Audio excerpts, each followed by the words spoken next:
bushy-tailed, your commentator, Peter Bradley. A very good afternoon, everyone, from Cardiff, indoors in Cardiff. And for all the ever-spiralling profile of the Premiership and the massive prestige of the UEFA Champions League, let there be no mistake. The English FA Cup final, with its pedigree, its colour, its pageantry, remains a hugely significant day on the football calendar. For Arsenal, Cardiff, and the splendour of this Millennium Stadium is fast becoming home from home. Their fourth outing here since its opening just 4 years ago. But for Southampton, so proudly to be led out by the engaging and charismatic Gordon Strachan. Well, it's not only their first visit to this sumptuous arena, it is then their first appearance in the FA Cup final since that glorious Wembley triumph over Manchester United way back in 1976. Arsenal, the old hands, just now in their third successive FA Cup final.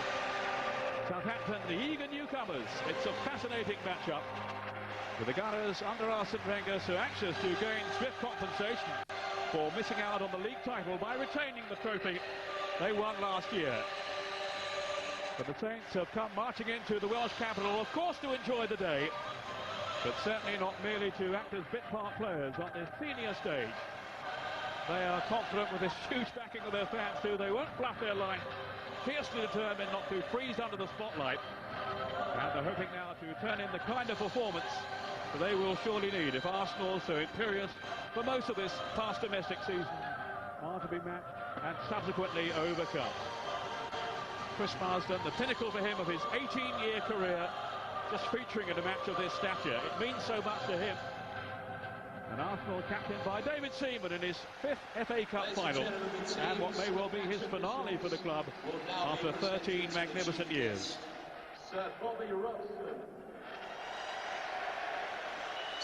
Today's guest of honour is Sir Bobby Robson, who himself, of course, was an FA Cup winner as a manager with Ipswich way back in 1978. Underdogs on the day, and that is certainly the situation here, Ray Clements, with Southampton this afternoon. Well, certainly it is there, and I wonder how that young boy Chris Baird is thinking that Sir Bobby Robson's just shook hands with, because certainly it'll be a big day for him, a day I'm sure he wasn't expecting. But certainly when you look around this stadium, over to my right-hand side there, the Southampton supporters, I mean, they're here for a carnival. There's yellow and blue streamers, balloons, everything. It really is a fantastic day out. And Gordon Strachan there, so pleased for him, because he's done a tremendous job at Southampton. Graham Barber, today's referee, introducing his assistants, Keith Stroud and Nigel Miller, and the fourth official, Mike Dean. No hiding, I think, that the build-up for the final has been more intense, more excitable down on the south coast, although no one will relish this more than David Seaman here. I think in North London, for Arsenal, the mind-numbing shock of their team blowing the championship, as they will certainly see it, is probably still sinking in. While for long-suffering Saints supporters, suddenly their team have been thrust into the limelight after so many barren years, and how these fans are relishing this day as memories are revived with that very special afternoon 27 years ago, when the late Bobby Stokes wrote his name into the record books with his match-winning strike. Arsenal in their third successive final, equaling their run in the late 70s, and hoping to be the first to retain the FA Cup since Spurs, their great North London rivals, back in 1982, Ray Clements. Yes, yeah, and I mean, for David Seaman there, I mean, what a fantastic day for him to captain the side. As you say, it's his fifth FA Cup final appearance, and it really is a tremendous day for him. That a lot of the week has been talking about whether he'd play, whether he wouldn't with that neck injury, but knowing David as I do, he was never ever going to miss this game, and he'll relish the atmosphere here this afternoon. Please stand for the national anthem. Now we pause for the national anthem.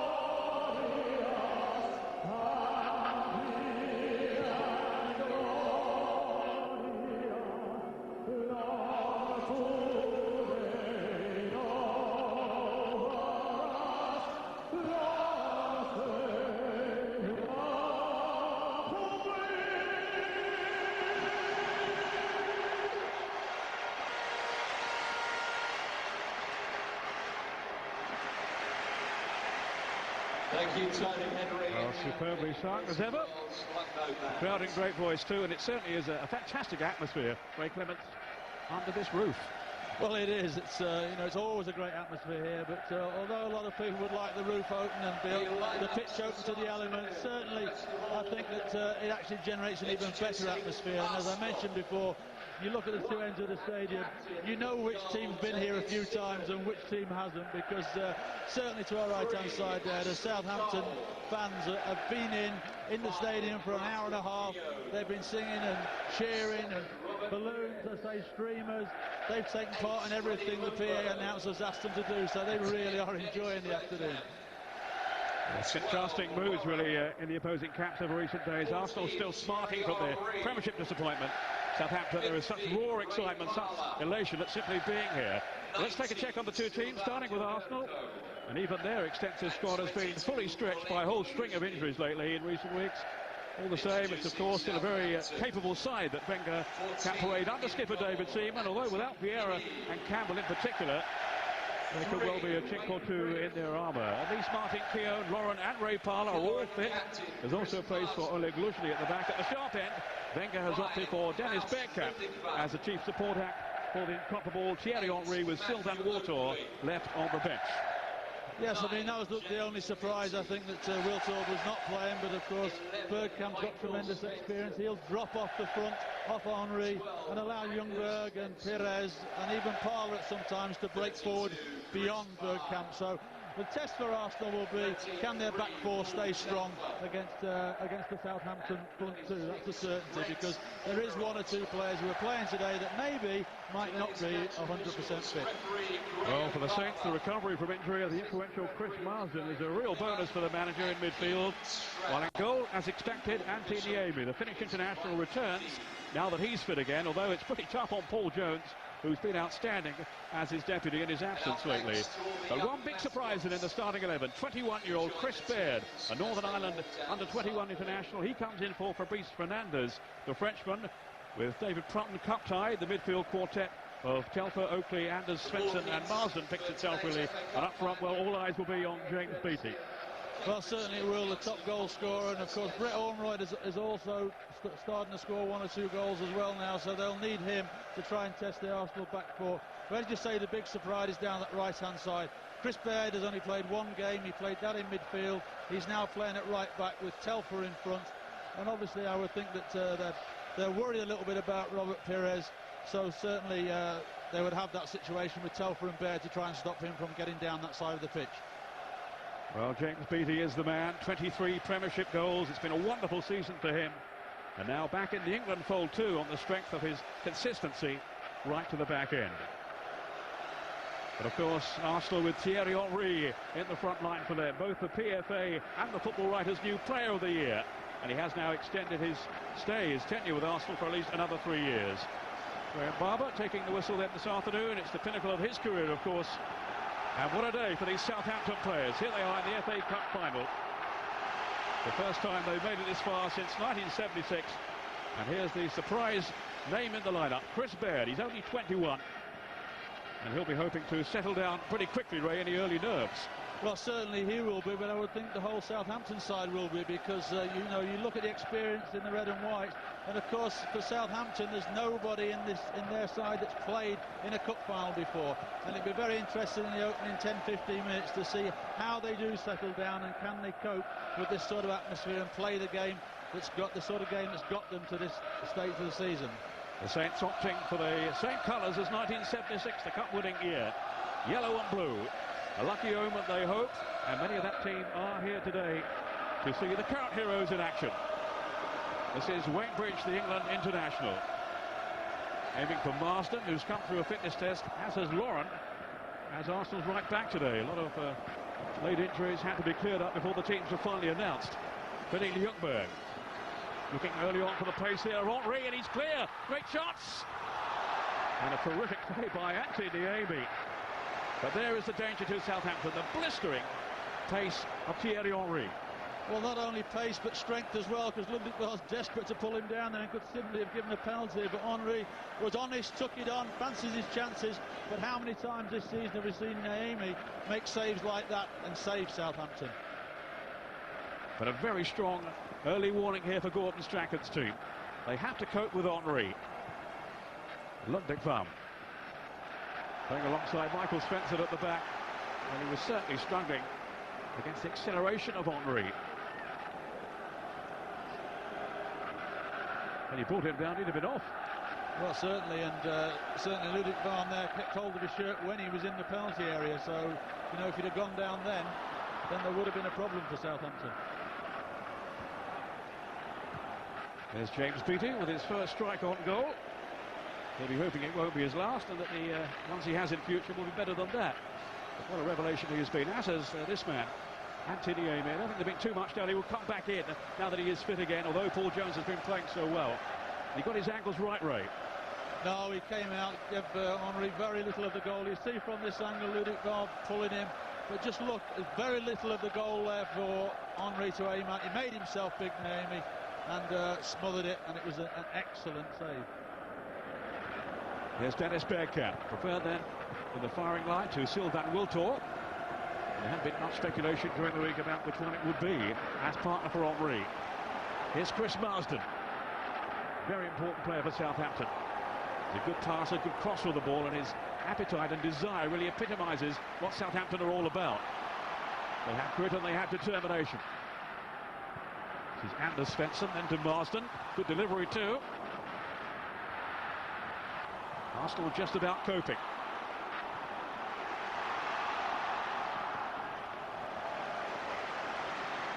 No two ways about it. Arsenal are not defensively as strong as they have been in the past. Arsene Wenger admitting now he's lost the monuments and he hasn't really replaced them. The likes of Lee Dixon and Tony Adams and Nigel Winterburn. Dennis Bergkamp. Parler's flick, then Gilberto, the Brazilian, and Ashley Cole, who'll be lending support to Pires down that left side. As Ray was saying earlier, they are concerned, I think, about the threat that Pires in particular will pose. That's the inclusion of Baird at the expense of one of the flair players, Fabrice Fernandes. I think also it shows what Gordon Strachan's game plan is as well. He knows that if he has too many flair players in the side and tries to match Arsenal in that side of the game, then they might lose. But what he'll do is pick a side that will get around Arsenal, make it difficult for them to get their rhythm going, and certainly the longer the game goes on at 0-0, then the more you would think that Southampton will have a chance. And Gordon Strachan will not be sitting in that seat all afternoon, I can assure you. I'm surprised he's sat there this long already, I have to say. He's normally so animated, but he's been pretty calm all week and jovial and turkey form. Really relishing having taken this team through to this FA Cup final. Looking at Thierry Henry, is there a slight injury there maybe? Something moving a little gingerly. Gilberto. He didn't finish the season as well, before today, he didn't finish it as strongly as he started it. Maybe ran out of steam a little after his exploits in the World Cup, but he played in every game for Brazil in their ultimate triumph. Benny Ljungberg. And then to Lauren. Arsene Wenger was keeping his cards pretty close to his chest in terms of who would play today, but I think Lauren had been a doubt right up until the last couple of days. Here's Ashley Cole, another who's been on the injury list lately. Now Bergkamp. Did well then to work it on. He was clattered in the meantime.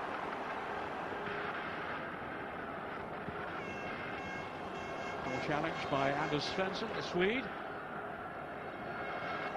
It was clumsy on Bergkamp. Was, and he actually caught his, Bergkamp caught him on the knee there as he went down, and he's still in a bit of pain. I don't think it's a twist or anything, it's a straightforward kick, but it can be painful there if you're caught with the studs, and I think that's what he's actually got. I don't think it's a twist as such. Certainly it just looked like a kick from Bergkamp as he fell. Oleg Luzhny, who's coming at the back then in the absence of Sol Campbell, out through suspension, of course, after his sending off against Manchester United, and Luzhny himself was yet another who had been doubtful for this game. Well, can Svensson continue? They don't want to lose him. He does give them some bite and some flair too going forward. Scored an excellent goal against your old club Tottenham, didn't he, in one of the early rounds? Yes, he's capable of breaking from the middle of the field. He's got a very powerful shot as well. Not always as accurate as you'd like, but certainly he has got tremendous strength in it. Pires to Dennis Bergkamp. Southampton with everybody back defending. This is Lauren. With the header down towards Martin Keogh, who ventured upfield.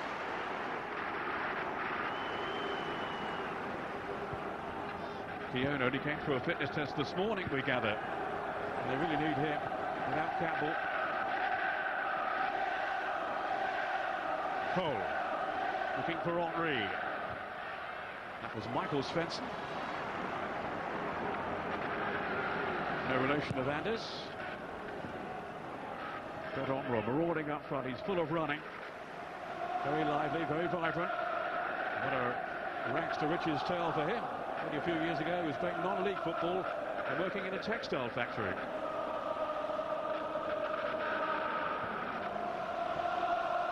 Lauren to Martin Keogh. His experience could be invaluable now.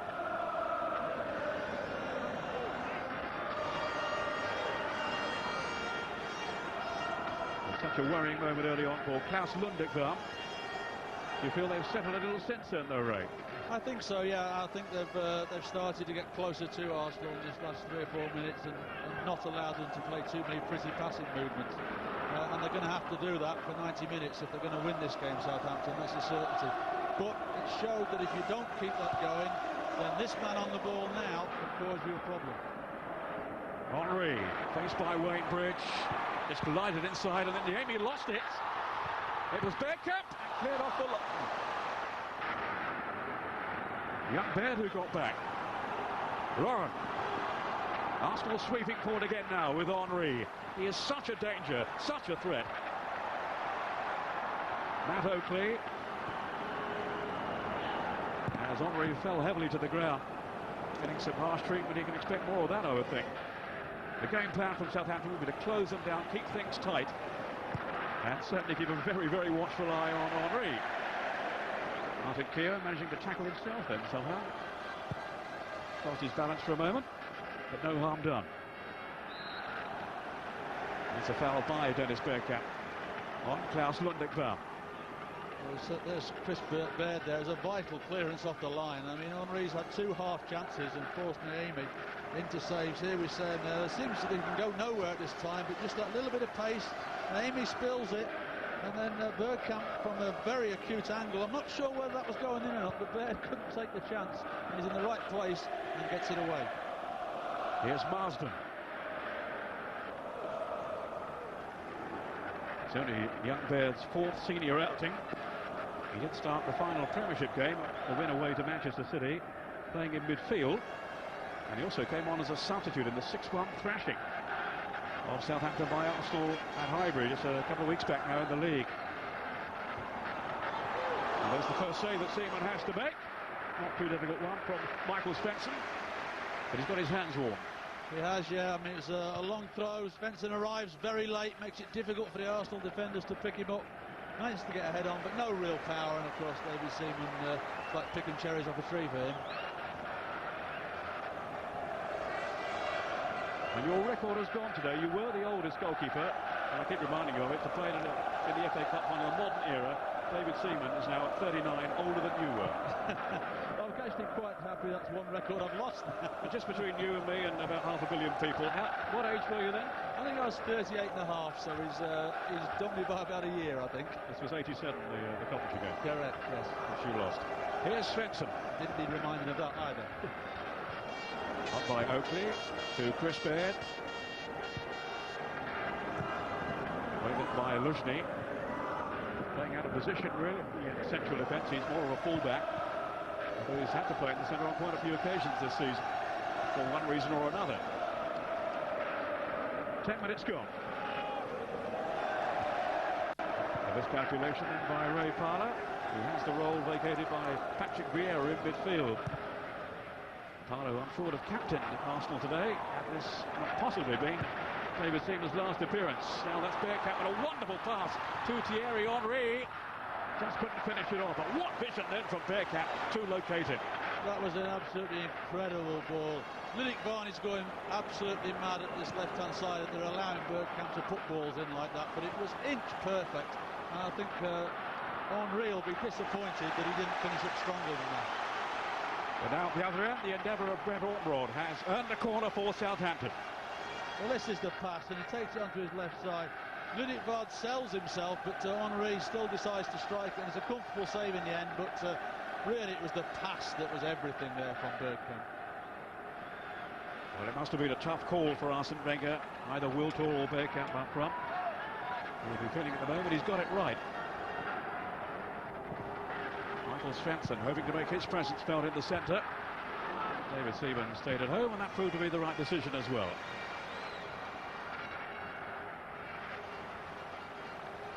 "13 fantastic years at Highbury." What's your reading of the situation now, Ray? Do you think he will stay on there and fight for his place? I think he'll sit down after this game with Arsene Wenger and have a long chat about what the future is. I know for a certainty Arsene wants him to start taking charge of the goalkeeping coaching there at Arsenal, which is something he's very interested in. But I think, unfortunately, nobody goes on forever, and I'm sure that Arsene Wenger will bring somebody else in the close season. But then David Seaman is a strong enough character to say, OK, well, I'll have the fight, and we'll see who is number one. That was Telfer's pass, which has gone astray. Laurent tidying up now under pressure from Chris Marson, and it forced him into an error too. Laurent, who I wouldn't think is fully fit by any means, but Wenger knew he had to gamble with one or two today. Here's Marsden, so desperate to play. 34 now, Chris Marsden. He's journeyed around the lower leagues, has now found his niche with Southampton. He has had an outstanding season with them. That was his little cushion header down for Ormrod. Prepared to take on Martin Keown, and he got his cross away too. Dealt with by Gilberto. Ormrod, who scored here actually for Blackpool in the third division playoff final against Orient. That was Anders Svensson. Against Gilberto, just providing that shield in front of the back players. And it's Telfer who fires it over the top.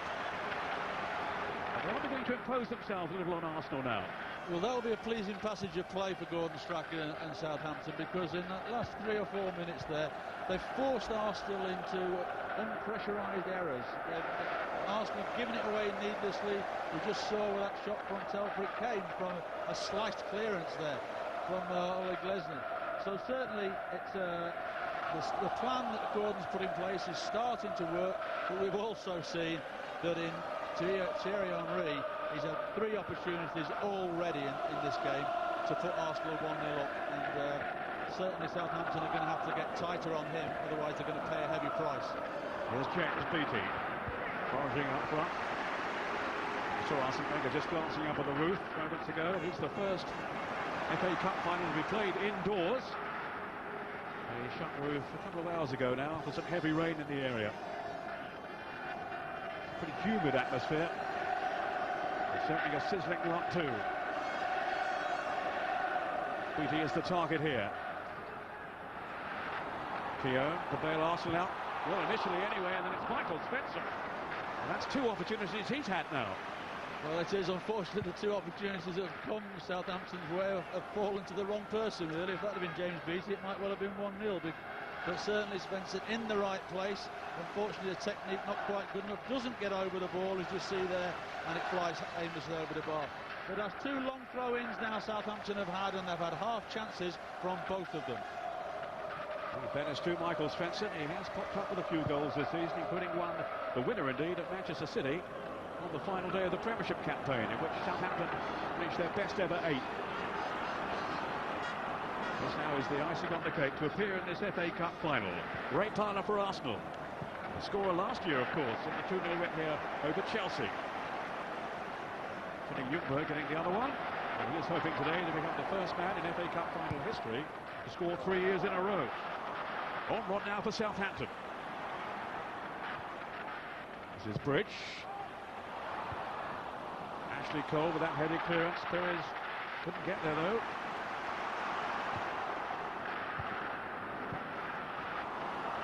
Offside. The flag is raised against James Beattie. He's been scoring goals consistently this season, Beattie. Under in dribs and drabs before. Yes, that was the right decision. And of course now back in the England squad. for the matches that include the European qualifier against Slovakia. Back in favour with Sven Eriksson. Yes, well, I mean, one of the top goal scorers in the country, then you're always going to be considered. There's just one little worry, I think, for Southampton at the moment. Anders Svensson in the middle of the park looks to me to be limping a little bit. And on the back foot here, Lawrence cross. Hopefully he'll run it off, but certainly he was walking very, very tentatively sort of a couple of minutes ago. And they have sent out Joe Tessam to warm up, so let's hope there's nothing serious. Up comes Martin Keown and Oleg Luzhny, the Ukrainian. Putting Ljungberg almost on the goal line. Alongside Anthony Niemi. That was Chopper who smuggled that one away, but only as far as Ray Parler, rather. And there's an offside flag. This time in Southampton's favour.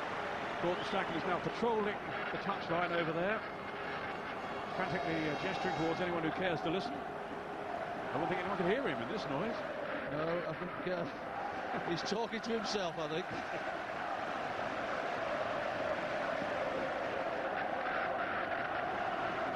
He has been saying this week how much he was looking forward to the day, and he's got a new suit too. He says he's still got that one from 1985 when he played for Manchester United, and it's wearing a little thin. This one didn't cost him anything either. Here's Cole. Now Lundekvam with a free header. What a torrid afternoon it will seem against the case of Henry.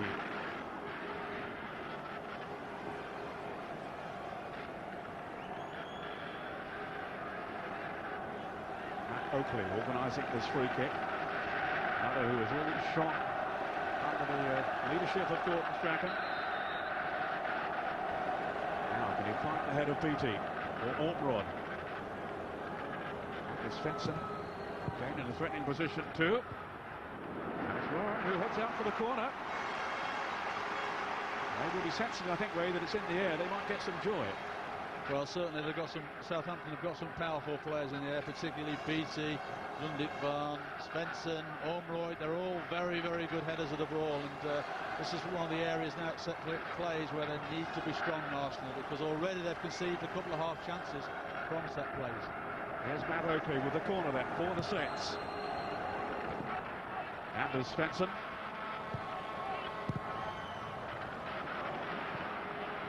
Again, Arsenal keeping them at bay, but maybe not for long. This is Chris Baird. He gets it in too. Ahead, David Seaman just about managing to clutch it. Well, I think they're going to sneak in. Well, it shows great confidence from the young boy, doesn't he? Pulls it down out of the sky, takes Von Perez and then bends it with that right foot. And certainly David Seaman saw it a little bit late, but managed to get across because it was going to sneak in off that far post, I think. David Seaman, you remember, made that fantastic save late on in the semi-final against Sheffield United to keep out Paul Pesky-Solido. I think that's one of the best saves I've seen, apart from the Gordon Banks one from Pelé back in 1970. It was just a magnificent save. We had no right to even get close to it, never mind save it. It would have gone in your scrapbook, wouldn't it? It would have been on the front page, that's a certainty. You mean there's more than one page? Perez to Gilberto. Now Ray Parler. And that holding role in midfield. Now Ljungberg. Parler again. Put in possession though by Anders Svensson. Gilberto. Henry was the target. This is Perez. Now there could be danger. Henry again. No, he was robbed by Oakley. And Ortrod could be on his way now. For his front-running partner, James Beattie, wasn't the best of balls, in fairness. But he's a keen worker up front, his Beattie. His all-round game has improved so much over the past season. Now, certainly when you're playing against James Beattie, you know you're not going to get a restful afternoon because he'll chase down balls that other forwards won't, and he'll put defenders under pressure, as he just did then. He won his first England cap against Australia, James Beattie, and hopes to add to that soon. Ormroyd. He's got Beattie up with him. Offside. Just went too soon then, Beattie. Well, you can't blame him for tucking it away, but I think he knew the flag was up. Well, it was borderline, wasn't it? I mean, I'm not sure there was a gap between the two flares. You're supposed to be able to see daylight, and I don't think there was. So he will feel hard done by, but the linesman may possibly just have been right. Well, they have a good understanding, these two up there, Omron and BT. They actually played together as juniors at Blackburn. Few problems early on here for Arsene Wenger. He would regard as catastrophic, I'm sure, any defeat in this final this afternoon. The season for them that promised so much, but as yet has failed to deliver. Ljungberg.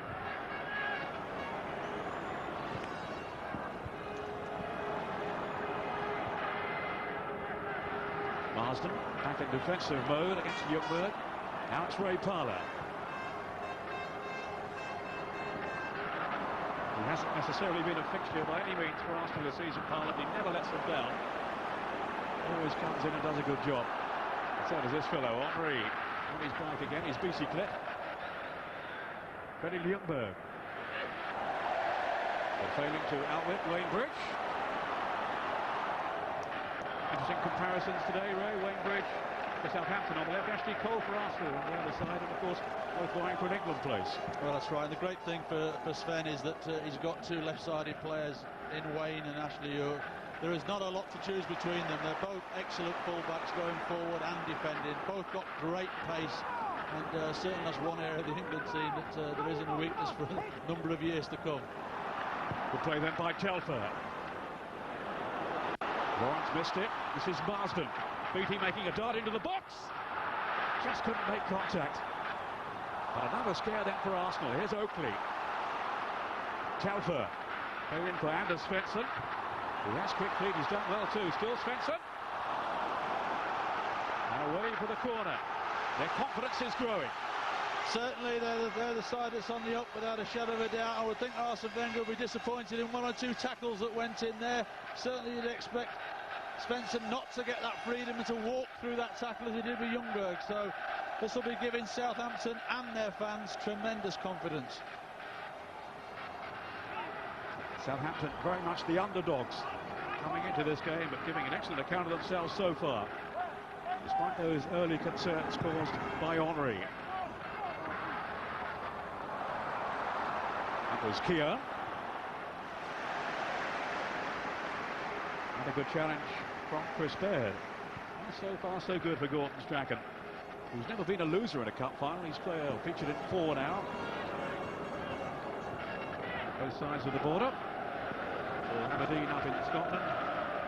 And he was the winner with Manchester United back in '85 against Everton. Oleg Luzhny. Well, whatever happens today, it's been a fine season for Gordon Strachan's team. He's such a valiant character, but he hasn't well organised. And of course, simply reaching this final guarantees entry into the UEFA Cup next season, with Arsenal in the Premiership in the Champions League. Telfer.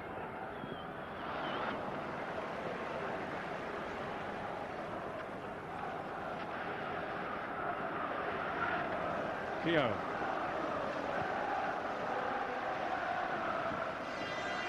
Baird is cool and composed. Seems totally unruffled by the occasion so far, and he certainly came to their rescue early on in this match with his clearance off the goal line. Third FA Cup final here in Cardiff. Will be the holders Arsenal's glory for the 9th time. Only Manchester United with 10 have won this famous trophy more often. Or will Southampton relive their finest hour and emulate their triumph of '76. They're underdogs then too, of course. There's Pires. Beautifully weighted ball, but Henry just offside. He's so quick, almost too quick for his own good sometimes. Well, the linesman, I think, he was that quick, Henry. I think the linesman thought twice about whether he was offside or not there. But certainly, again, it's a very close call, but probably just offside yet again, as close as the one we saw with BT at the other end, I would say. But those are the balls that certainly Southampton can't allow to be threaded through, because if Henry gets on his bike, you're never going to catch him. That's a certainty. 32 goals from Thierry Henry again this season. At times he has been simply breathtaking. different type of player, but very effective on all the same. Now it's Bergkamp. He was tripped then, he was impeded by Baird. As the young Irishman acknowledges, to referee Graham Barber, who's kept a firm grip on things so far. He's untidy then from Baird. To be fair, I don't think it's been a rough game at all, so there have been no real bad tackles at all so far, so it's been a relatively easy game for him to handle so far. Lauren, the Cameroon international. Now Gilberto. Swapping passes with Perez. Youngberg, the white man.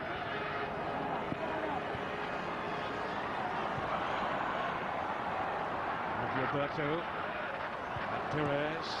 Good combination played by Arsenal, but Southampton standing firm. As fast as that run, the Norwegian clears.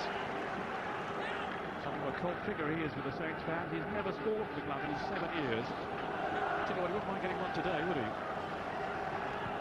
It's been worth the wait if he gets it today, but I think his major concern will be, can he handle? I think he'll be just as pleased if he can handle Henry throughout this 90 minutes.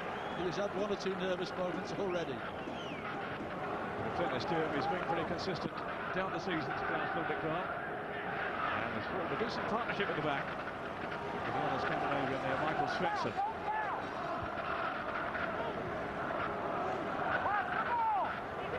Gilberto. Well, Southampton promised they would be compact here. They've been committed, but Telford then overstepped the mark.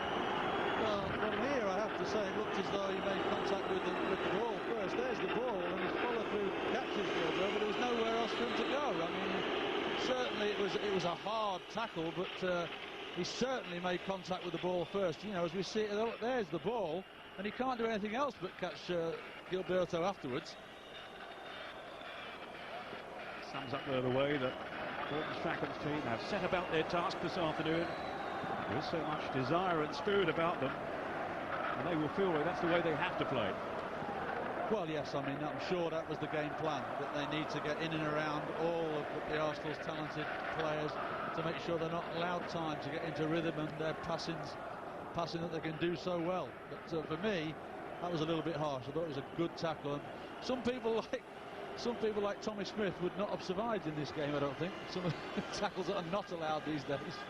Just got a view of your boss there. Has he given you permission to work here, Sven?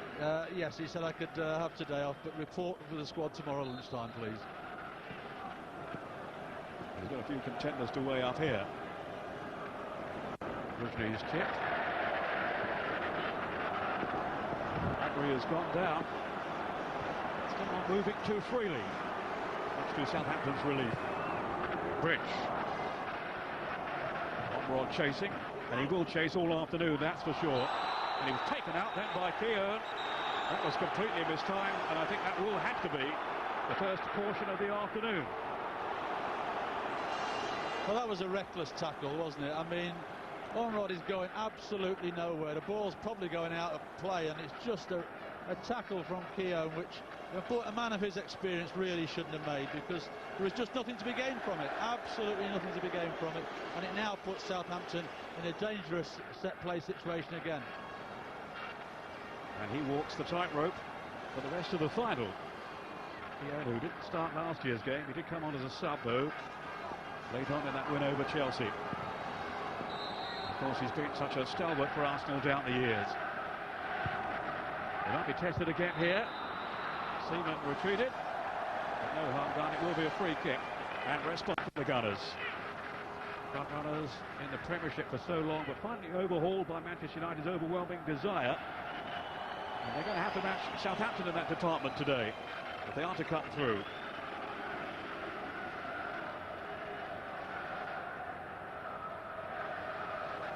Henry seems to be okay again. Still stretching off the groin area there. I think over that far side there he slipped on a bit of turf that moved and felt a little tweak in the groin area, but he appears to be okay. There's a scuffle going on now. James Beattie at the heart of it after clashing with Luzhny. And Graham Barber, I think, is going to penalise Beattie as his foot was a bit high then. Stance was showing, and you can see Luzhny's reaction there. Absolutely livid. So it is a yellow card. 2 in the space of a couple of minutes now. This time for James Beattie. Putting him under a bit of pressure.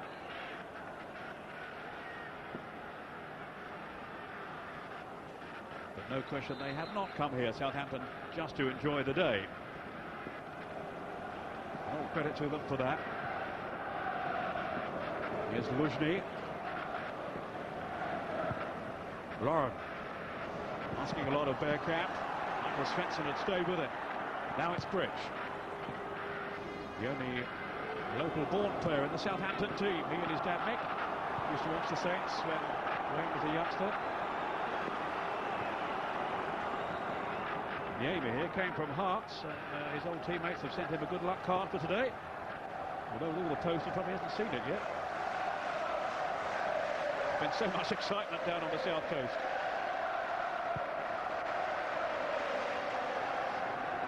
James Beattie climbing high. Here's Omron. But covering though by Keogh. Now Ljungberg. Even Henry won't reach that one. Oh, here's Niemi. He said he wasn't going to feel guilty today, Ray, if he was brought back in at the expense of Paul Jones. Well, though Jones had played, and I suppose he had to look at it that way. I'll stay with that for a moment, so we'll come back to that when we see what happens here with James Beattie. Now Marsden. They've got 3 in the middle. But Gilberto was back defending. Oakley. Now Baird. And here's Gilberto once more in that defensive position.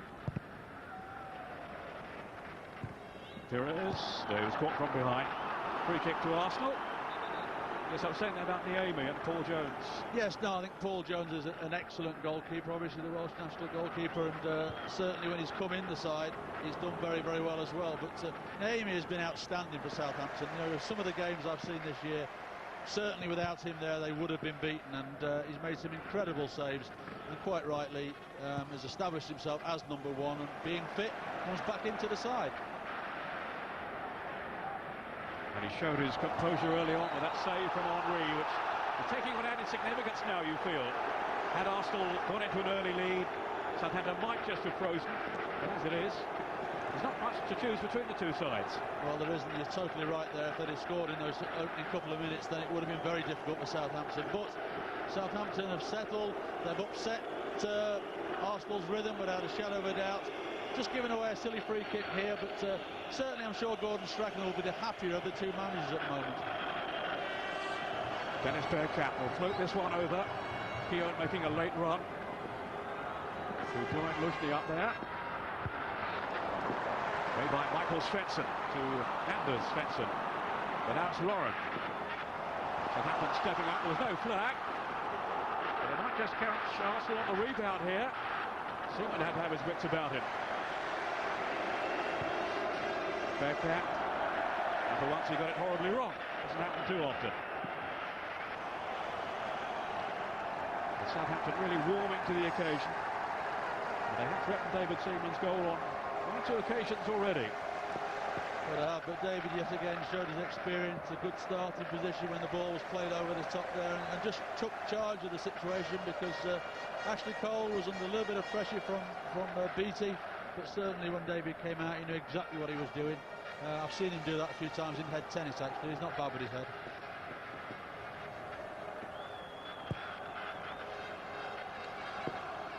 Nor is this fellow Martin Keogh winning his aerial duel this time with James Beattie. And it promises to be a key clash too. Bridge nicking the ball in then for Beattie. Now it's Marsden.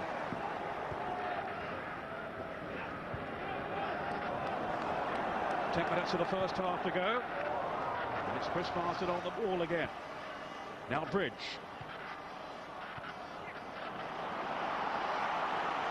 Well, Henry isn't up there.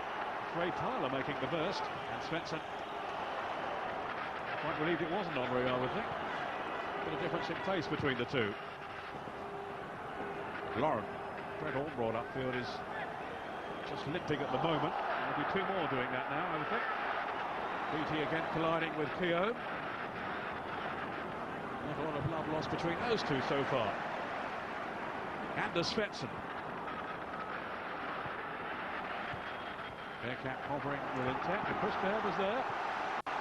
Getting a fruitful applause from the Southampton fans, backed away to our right in their yellow and blue, the same colours, remember, as 76, when as underdogs they triumphed over Manchester United.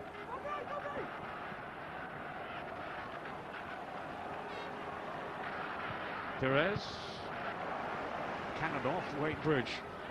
Perez again. That'll be the Amy's.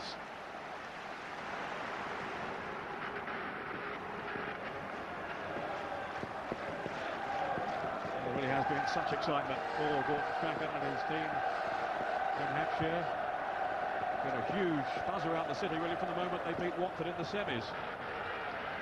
Big clamour for tickets. For a club of their stature, it is a commendable achievement. And they don't intend, quite clearly, to let it pass without making and milking, indeed, every possible moment.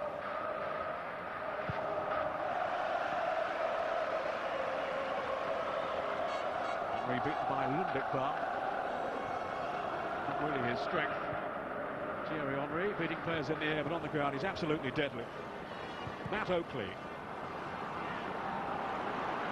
Up manoeuvre by Gilberto, now Perez. Now there, once again. Coming to Southampton's rescue.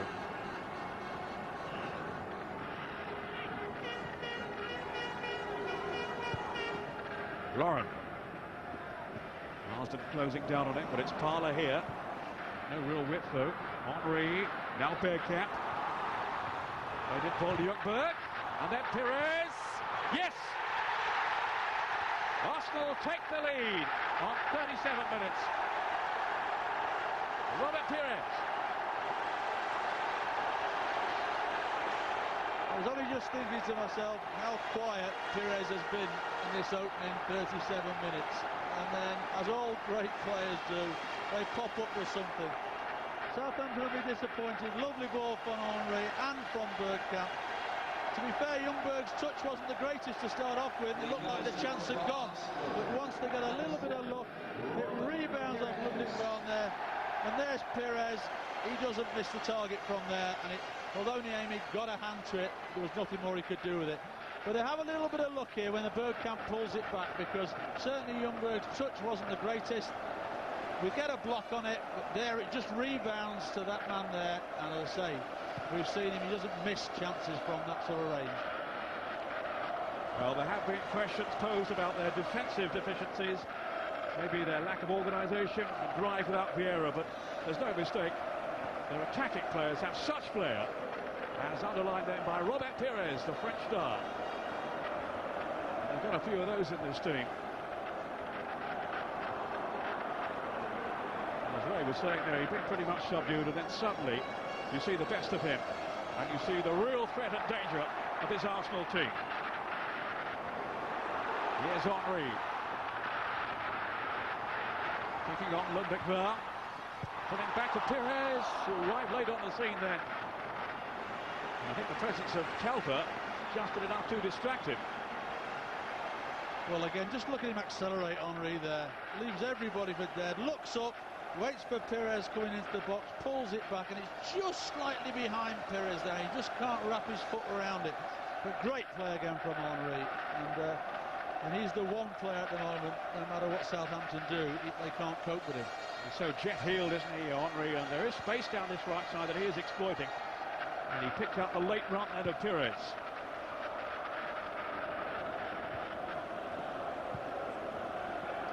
Almost into the last 5 minutes now of the first half. A sickening blow for Southampton to suffer. Notice Chris Marsden clapping his hands just after the goal and urging his players to show their character now, not let their heads drop.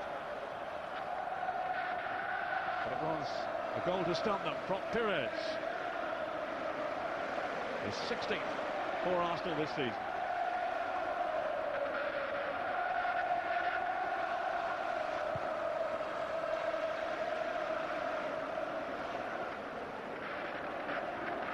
It's the first goal, incidentally, in a first half of an FA Cup final in the Millennium Stadium.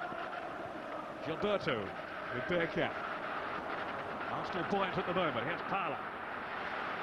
Now forceful run by him.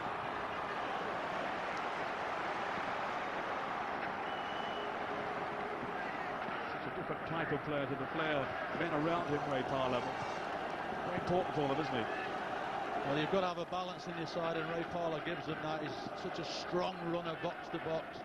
He wins tackles. He doesn't supply the passes maybe that Pires does, or sometimes that Ljungberg does, but he's vital to that Arsenal side. A moment for Pires to treasure. He, of course, missed last season's final through injury.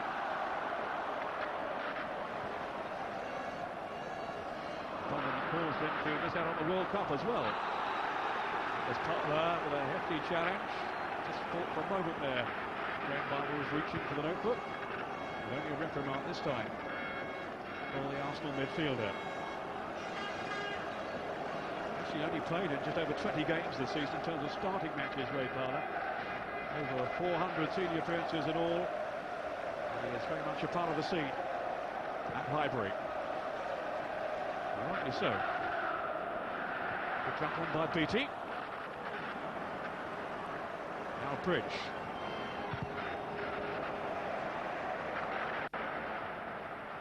Lauren. Just easing it back to Martin Keough.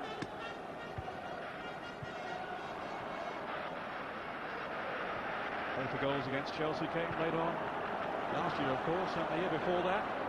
Ljungberg gave Arsenal the lead, but Liverpool won the day with those two very late goals from Michael Owen. Now Parlour. Henry, they've given him a side of goal, and Bergkamp has one as well. Driven in by Bergkamp. A mighty scramble at the back. They've got away with it, though, I think. Here's Parlour. Maybe not. Henry. That was a very important block then by Matt Oakley. The flag stays down. Niemi just kept the ball alive. But a real chance here, Ray, for Ray Parlour. Well, there was. I mean, it's some nervous moments at the back here for Southampton at the moment. They just don't know how to deal yet again with Henry. He's dropped off the central defensive two. They don't know whether to go and pick him up or not. And once he starts running at them, then they've got massive problems. Do they go to him? Do they back off? And when they decide to go to him, he slides balls down the inside of fullbacks, and that's where Bergkamp got his shot in from. Ray Parlour hasn't actually scored for Arsenal since his goal in the final here last season.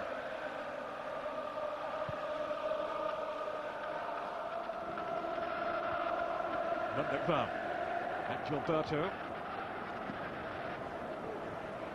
looking strong in the midfield for Arsenal alongside Parlour. This is Lauren. Gilberto again. Bergkamp, lovely football from Arsenal. It's Pires on the charge now for the Gunners.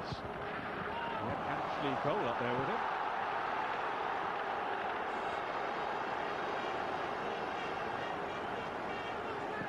Inside the last minute now of the first half. Cole. Working in tandem with Pires to win the throw. Vital really that Southampton don't concede another one now, with half-time approaching. Gordon Strachan, I'm sure, will have plenty to say at half-time. They say actually he's quite a cool character, believe it or not, in the dressing room. You wouldn't think so from his interviews afterwards and his antics on the touchline. Yes, I read that from Wayne Bridge in the week, saying he was as calm as Sven in the dressing room. Well, Really? He makes up for it on the line then. So he's actually asleep then.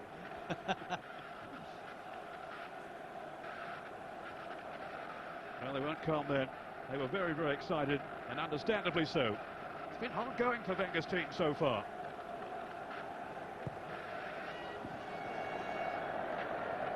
They've actually been in decent form since conceding the championship to Manchester United. 10 goals in their last 2 league games, including 6 against Southampton, although I don't think we should read too much into that, given the personnel on parade.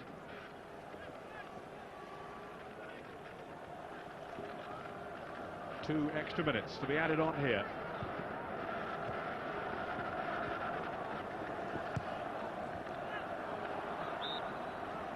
Of course, Wenger was as stunned as anyone at Highbury by the failure to win the championship when they have been favourites for so long. Wayne Bridge.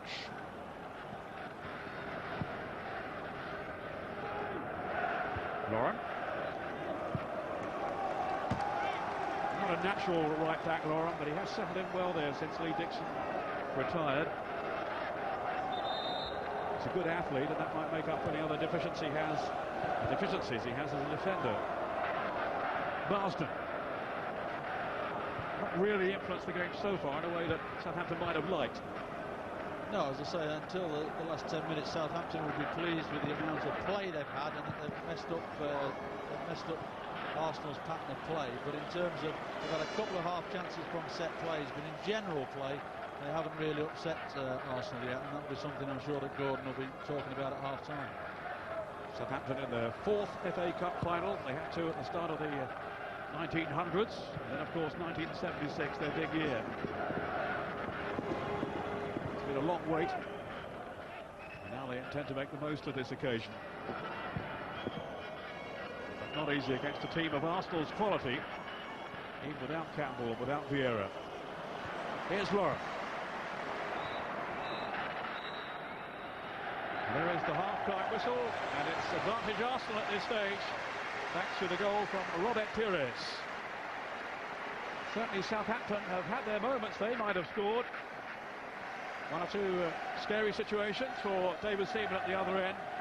He cleared one off the line, young Chris Baird. His surprise inclusion for the Saints today. And Southampton will still feel they're very much in this FA Cup final. And at the moment they trail Arsenal, the favourites, by a goal to nil in the Millennium Stadium. So Arsenal are on course for a 9th win in the FA Cup final. And no doubt about it, Ray Wilkins, they were ominously looking good towards the end of that half. So many of the Arsenal players, by their failure to win the championship, now he says he wants to be part of their success in the future. And after that goal today, well, I would think he'll be thinking just as positively, Ray Clements.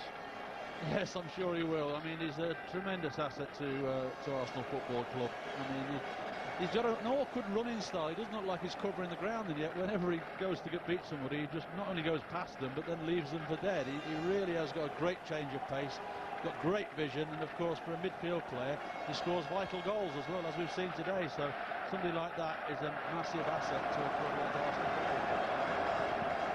Arsenal then to get the second half underway. Now attacking the goal behind which their fans are backed. Thierry Henry, who had that great chance inside the first 30 seconds or so. Southampton survived that. They do now find themselves having a cup drop behind in their first FA Cup final in 27 years. Oleg Luzhny. Southampton haven't really got at him, you feel. Although young Baird has done well on his inclusion, you do look now at the gamble of putting him in ahead of Fabrice Fernandes. You maybe think later on, Ray Clements, Fernandes will come on, and then there would be a bit more enterprise going forward. It wouldn't surprise me if nothing happens in the first 20-25 minutes, if it stays like this, that Fernandes will come on, because he is a very, very creative player. And you just mentioned Luzhny there. I think certainly Keown and Luzhny have not looked as solid as you'd hope they would be. But having said that, Southampton haven't got enough concerted pressure on them to try and expose them.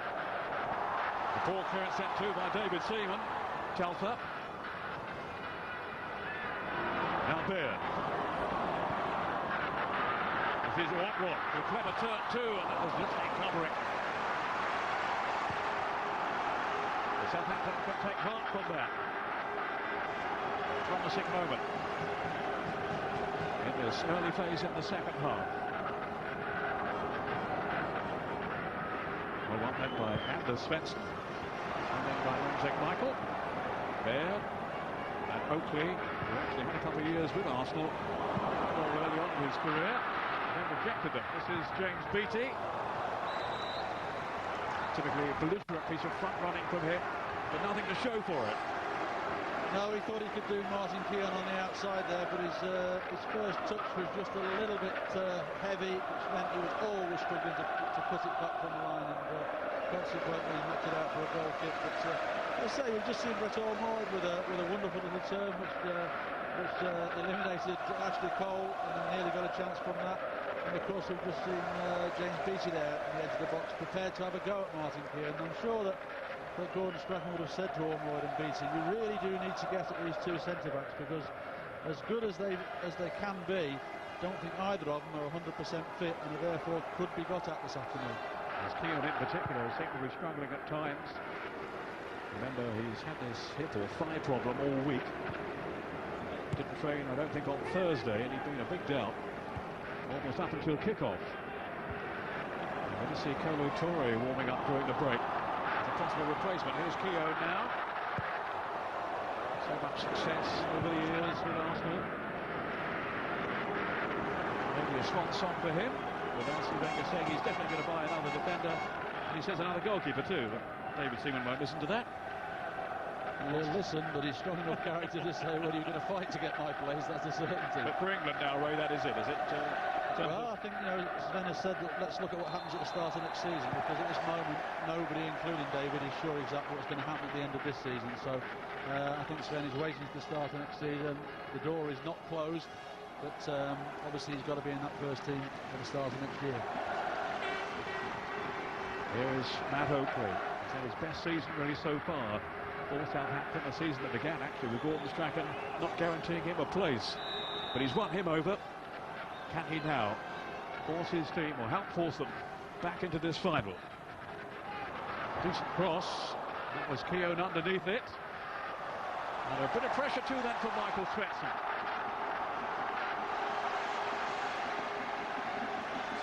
Your Warhorse started Keown seeing Southampton off that time.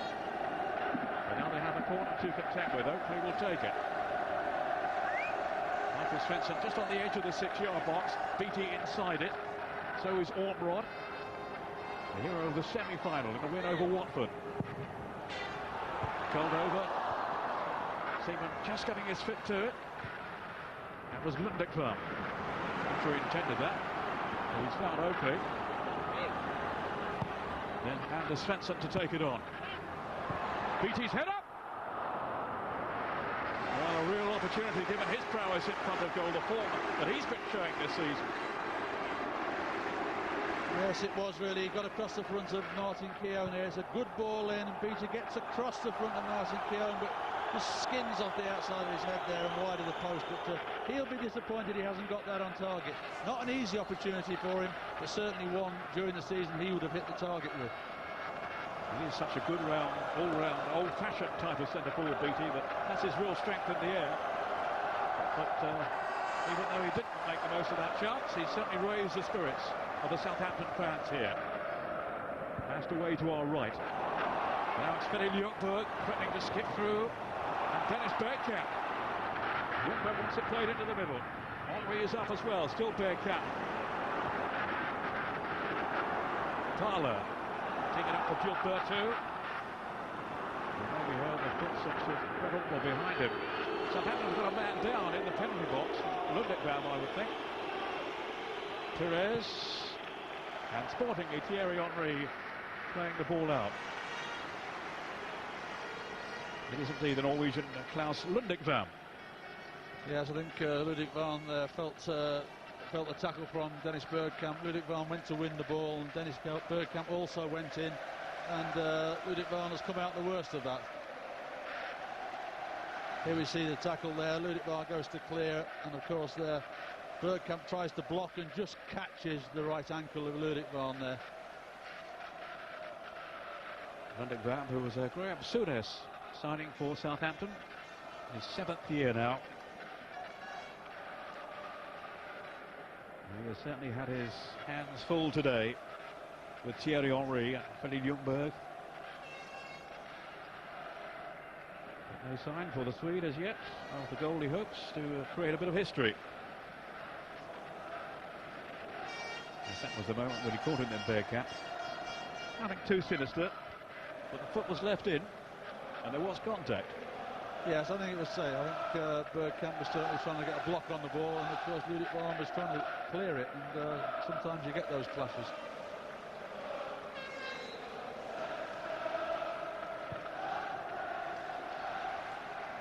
They do have Joe Tessam among their substitutes today, Southampton. He will seem to be the natural replacement if needed. There's Patrick Vieira. His future remains in doubt. Outside him there. So Pascal comes Oakley.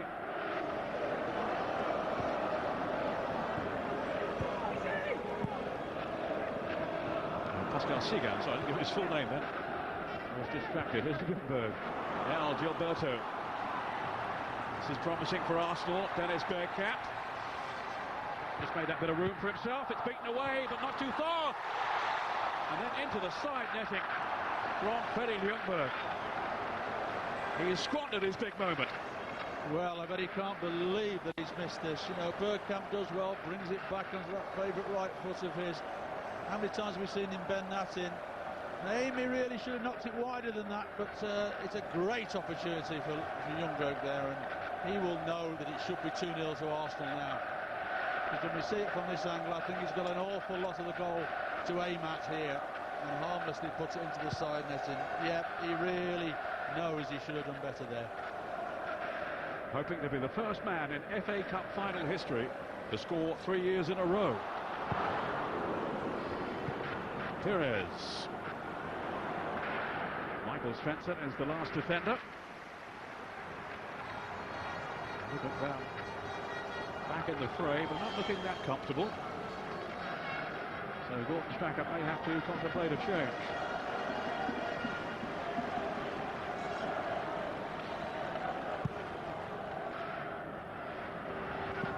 Luzhny. Telfer. Back in towards Brett Ormerod. That was Gilberto hooking it out. Only as far as Bridge. Well then Parla really snapped into that tackle. Oakley. Spreading the play. Picking up Baird. Southampton will feel they're still very much in this contest. That was Beattie with a flick header. And again, not on target. Well, I think on that occasion he reacted very, very well, to be fair. He could have only seen this so late. It's just flicked on by Marsden. He had no time to react and adjust, really, but managed to get ahead on it, tried to get it towards goal. Unfortunately couldn't. But I say Southampton have had, again, little bits of pressure, little half chances, but unfortunately they are half chances where every time Arsenal get into a good position, they make a real chance for themselves. BT. Luzhny for company, and unfairly so. Young as a referee, Barber, only a couple of feet away there.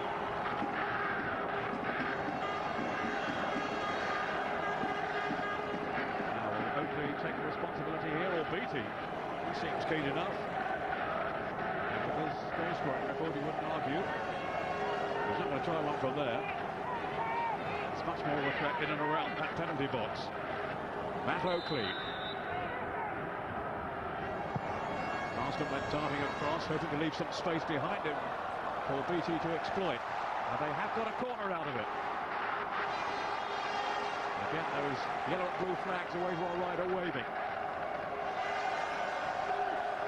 I think BT's smiling there because he can't believe they've got the corner, because there was no danger from the cross, and Gilberto nodded it out for a needless corner there, really. Again, Arsenal wobbling defensively. It swung in. Seaman didn't get there. Goal kick this time. Telfer on the end of it. Seems to me this is their best route, their best hope of a goal. Something to come in the air like this from a set piece. Yes, unfortunately, David, not getting there, but every set play they've had, really, they've caused some sort of anxiety in the Arsenal defence. So certainly they will see at this moment their best chance is from scoring from one of these set plays, and they are starting to get a number of them now. David Seaman hoping today to join Mark Hughes of Manchester United and Chelsea fame as a 4 times FA Cup final winner.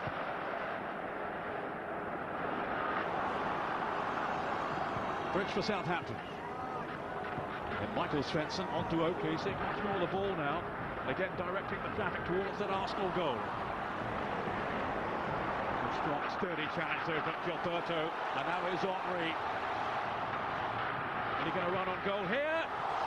Just flipped away at the last second by Niemi. Really alert goalkeeping to deny Henry, who suddenly burst into life. Well, again, he turned on the turbo, didn't he? Here he goes now. He just opens his legs up. Judith Van's always struggling. Svensson's trying to get back. just opens his body up. It's going to go inside that far post, but a great stretch here by Naim. It really is. Just gets his fingertips and enough of a deflection to give the corner away. Well, I think he'd given Southampton a breather for a while, but he was suddenly back on the scene with a vengeance there. Perez with the corner. Southampton struggling to repel the Gunners. There's one goal advantage, the goal from Robert Pires. To Laurent.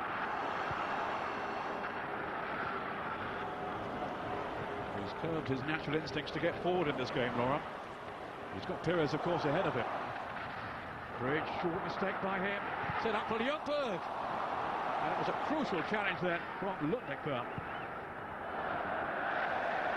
Ljungberg so close there to getting that breakthrough goal for him. Yes, I think Matty Oakley having a few words with Wayne Bridge there, because it was a very dangerous thing that he tried to do. Backheel the ball there. Great pace from Pires down this right-hand side. Cuts inside.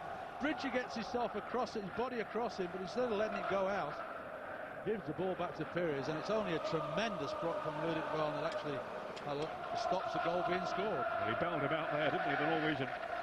There was some naive defending in front of the England coach too by Wayne Bridge. That will not have impressed him. Here's Telfer. Baird. In goes Thaler. His industry has been such a feature for Arsenal. Not a vintage performance by them, by any means. But they lead, and there's every chance they will add to that lead. But now it's BT at the other end. Such a menace in the air. But so far, with no reward. Gilberto, tackle was a bit late then from Telfer. Perez, who's saying no need to book him. Graham Barber thinks there is. Just met my eye gone upfield then, Ray. How late was that? I didn't think it was late. Perez maybe made a bit more of it than what it actually was, and Perez knows himself that it wasn't anything vicious. And you know, he's there talking to Graham Barber, saying, look, you know, there was no need to book him there. It was needless. My man of the season, says Gordon Strachan, Paul Telfer, for his attitude, his application. Followed him, of course, on commentary. Ljungberg. We'll be wondering now if he's going to score that goal that will bring him 3 in successive years. Here is Ljungberg now with an hour gone. Arsenal 1, Southampton 0. Bergkamp. Excellent play. There's some sound covering too from Bridge. And he just clipped in by Ljungberg, I think was disputing possession. Just caught him. Bergkamp will be wondering perhaps if this is his last major appearance for Arsenal. Some talk that he might not be staying, but I think the chances are he will be for at least one more year. And what service he has given to the Gunners. Yes, I mean, he's just supplied that link from the front into the middle, hasn't he? You know, and allowed the likes of Ljungberg and Pires to break and go and join Thierry Henry. So he's really been vital, and you can see when he's not playing, they do miss that link. Chris Baird. Now Svensson.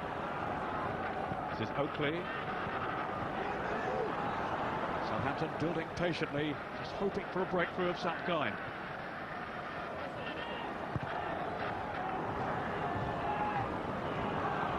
Oakley again. Arsenal backing off. Wayne Bridge, he's seen the run then of Anders Svensson. He scored that fabulous goal for Sweden in the World Cup against Argentina, you might remember. Here's Matt Oakley. He was the hero of an earlier round in this competition for Southampton with 2 goals in the replay against Millwall. Now Ornbrot. And then Seaman holding on well. One eye, I'm sure, on James Beattie. Yes, I mean, when it was knocked to the far post there, Ornroyd did well to get to it, but put just that little bit too much height on the ball, which allowed David to move to the back post and take it quite easily in the end. Perez just slipping to another gear. This is Ashley Cole. Running to his left. He has Perez in support. always so inventive. This time his pass has gone astray.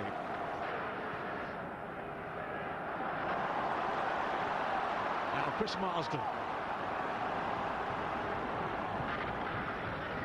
Pass angled in towards Beattie, but Oleg Mushny had read his intentions. Now Parler. It's Bergkamp who's made the run. Being policed here by Lundegvam. There's some lovely skill there from the Dutchman. Trying to play in front of Ljungberg. A few Southampton hearts were in their mouths then, but no penalty. And in fairness, no real appeal, no protest from the Ljungberg. No, I think in the end Ljungberg actually fouled Lundegvam there. But Bergkamp again waited and waited until the ball was played through, and you can see there Ljungberg actually wrapped his legs around Patrick Ljungberg. When was the last penalty scored in an FA Cup final? There's a quiz question for you. Can you give me 5 minutes? I won't, I'll tell you. It was Eric Cantona who got to Manchester United in 1994, so it's been a while since we've had a penalty scored here in a final. Bombrod now. Anders Svensson. And at the other end, Naemi is still down injured, and with no apparent sign of making an instant recovery. He's waving frantically to the bench. Yeah, he's got a problem with his right leg there. Certainly, I think we're going to see Paul Jones on here. He's in agony down there. He's obviously done something serious to that right leg there. Well, the gap play had gone on. This was after the confrontation with Ljungberg, presumably. Oh, no, I think as he kicks this ball here. Oh, right. Oof. Looks like the calf muscle may have gone there. Yeah, that looks very worrying indeed for Antti Niemi. What a calamitous way for his season to end, if that is the case. He's been out injured anyway. Paul Jones, who we're seeing here, has been standing in for him, and expertly so too. And it was seen now he is going to have another opportunity. It was a toss-up between the two who would play today. Niemi was always the favourite. But that does not look very encouraging at all, does it? No, when you pull up like that, when you kick the ball, and then there was just that moment's hesitation, it just seized up, and he's obviously pulled something quite badly there. And I don't think he'll be walking off the pitch, that's a certainty. Well, he's been such a good signing, such a shrewd one too by Gordon Strachan, and he's been saying this week, I've no intention of moving on, for all the interest that has been shown in him by supposedly bigger clubs. Arsenal themselves have been monitoring his progress, apparently. And, well, just looking away to my left, you can see the Arsenal fans applauding as well, which is good to see. And on comes his chump now, Paul Jones, no question, but Antti Niemi cannot continue. No, it looks quite a serious injury, that. It's sad in a cup final to see him going off like that, but the Arsenal fans, in fact the whole stadium applauds as he goes off, because they all realise what a quality goalkeeper he is and how much the influence he's had on this Southampton side this year when he's been playing. But the man coming on is also a very, very good goalkeeper as well, and has given outstanding service to Southampton over the years. And familiar surroundings for him as a Welsh international, the Millennium Stadium in Cardiff. So he shouldn't suffer from nerves, should he? And the final message from Gordon Strachan, I would think, went on the lines of don't let another one in. He's a strong character, Paul Jones. Had a tremendous game in the semi-final. Southampton were just wavering a little before finally putting out Watford to earn their place in this final game, which at the moment is not going their way. The team is divided by Robert Pires' first half goal for Arsenal.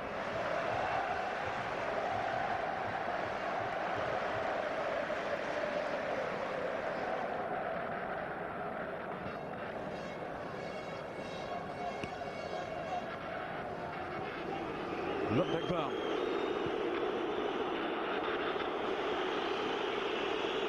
Now Wayne Bridge. This is Pires, back to help out his team defensively.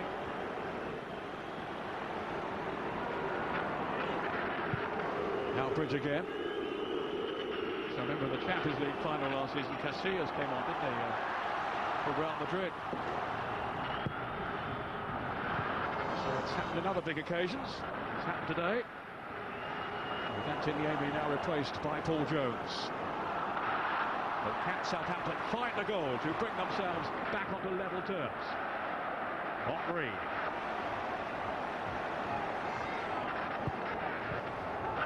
Such a graceful player, isn't he, Henry? Look at this pace again here, away from Baird. And he might go all the way too. Well, it's a theatrical dive by Henry. And he's been shown the yellow card. I'm not so sure he wasn't tripped, but he did make a meal of it, to put it mildly. Well, he did make a meal of it. It was a shame because it was absolutely incredible play down this left side. I mean, he received the ball with his back to goal on the halfway line, and the things that he created out of it, out of nothing, was amazing. But all he has received for that is a yellow card. And you can't actually argue with it either. I mean, it wasn't very convincing, Thierry. But the run was breathtaking. Oakley. Now Marston. Ormerod had glided away to his left. Here is Trent Ormerod now. Beattie's up in the middle too. They've got 4-5 up here, Southampton. Bridge. And Gilberto yet again back there on the defensive guard, as he has been all afternoon. Just protecting his fellow defenders. That's too deep this time from Bridge. Not out of danger yet, though. Ashley Cole was not too convincing. Anders Svensson. Arsenal are not home and dry yet.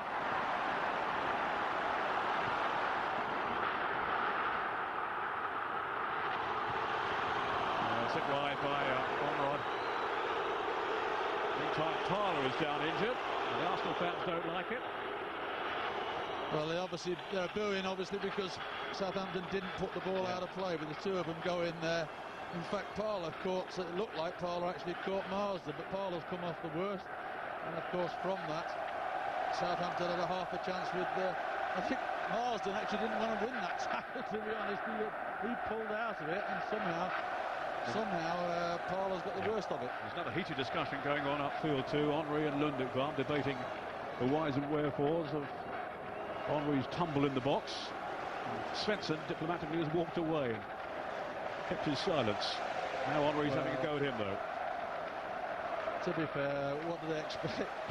1-0 down, Southampton are on the edge of Arsenal's penalty area, and they've got to try and score the goal. Just hearing from the dressing room, Niemi has a torn calf muscle, as you suspected, Dr. Clements. Well, it just looked like that because he pulled up so... It was either a severe attempt of cramp or a torn calf muscle because, you know, he hasn't played a lot just recently, and this is a massive occasion, and it takes a lot out of you mentally as well as physically, and it's just drained him, and he's finished up. The calf muscle's not stood up to it. 20 minutes to go in this absorbing final. Some feared it might be one-sided. It certainly hasn't been that. Here's Marsden. Yes, his foot was high. Hasn't managed to stamp his authority on this game, but he was stamping there with his challenge.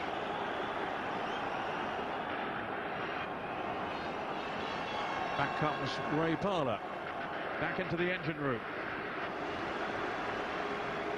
She has patrolled so grittily for the Gunners today. Luzhny and Ashley Cole playing at his third final in a row. Now Perez. This is Gilberto. He's gone about his business quietly and effectively today. Not too many frills about Gilberto. Maybe not the kind you associate with the Brazilian, but he does a good job for them, doesn't he? Well, he shields the back four. He's always available to receive the pass. On most occasions, he does the simple thing.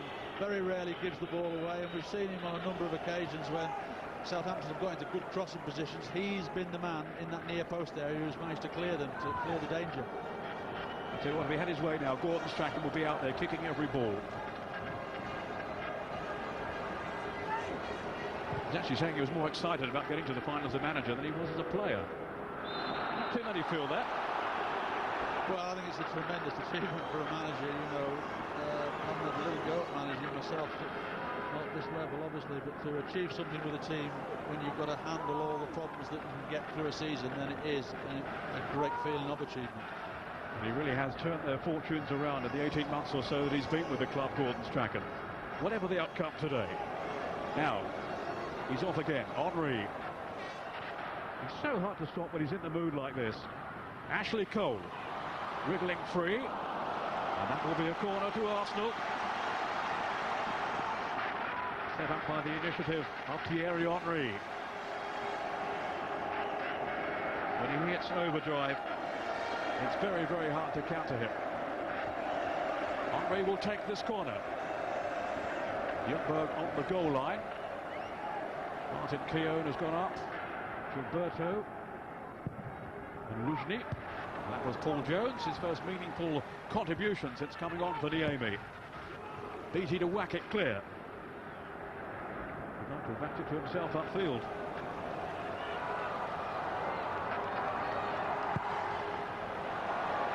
Telfer.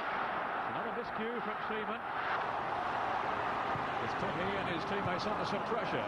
Relieved by Luzhny. Chris Bayer.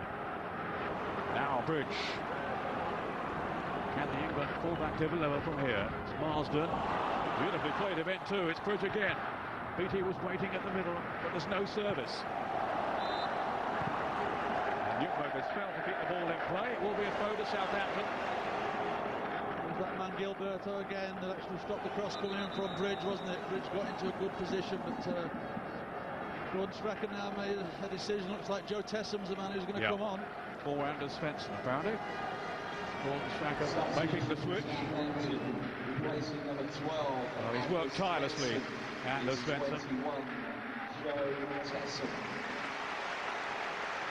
Now giving way to the Norwegian. Joe Tessum was a very versatile player. They often having waiting on the bench to replace a front man if need be. Or he can play at the back or in midfield. The seam a midfield role, swapping like for like. Ray Parler. Thank goodness, say Southampton, it wasn't Henry breaking there. Chris Baird, who has let nobody down. Brought in today at the expense of Fernandez. We may well see the Frenchman soon, I would think. Meantime, it's Telfer. Teasing Gilberto. Oh, Tessum! He's only just arrived. And might have made a name for himself there. And he's not a bad finisher either. He's not, but I think on that occasion he mishit it. Certainly didn't make clean contact with it, but it was a great opportunity. A lovely flick on from Beattie. He was in on that far post. But certainly didn't make as clean a contact as certainly he would have hoped, I'm sure. Got 4 goals for Southampton this season. Joe Tessum, including the one at Highbury in that 6-1 drubbing. Gilberto, rolled on to Luzhny. Henry had shown for it.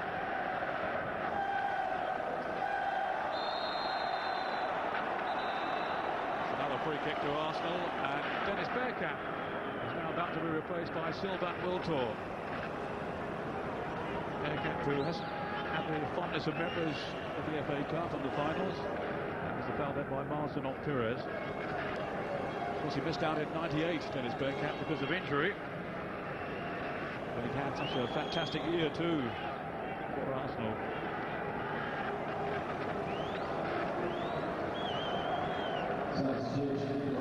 He's seen the signal.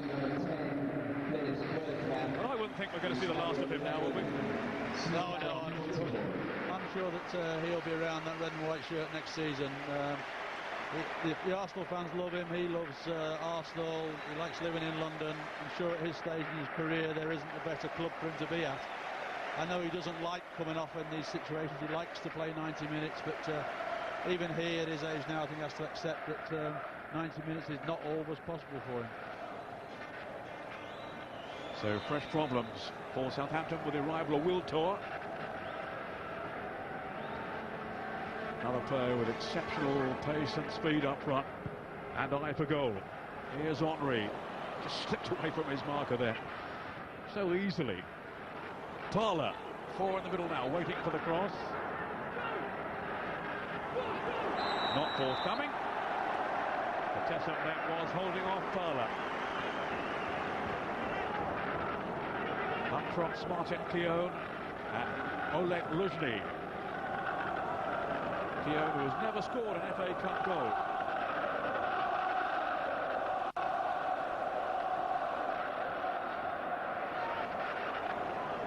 He would really welcome one now from anybody, Arsenal, just to ease them through.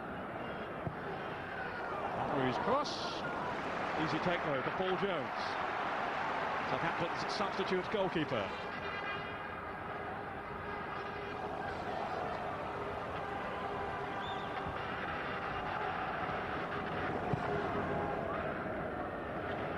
We're heading towards the last 10 minutes. And it is going to be, I would think now, a very tense finale.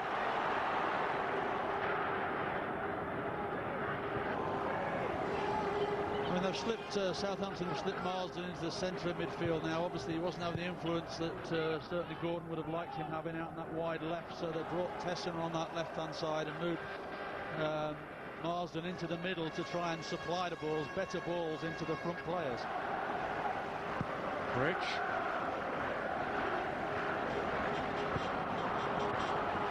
Now Ortrod, he's done well too. This is Tesson. Bridge to Tesson again.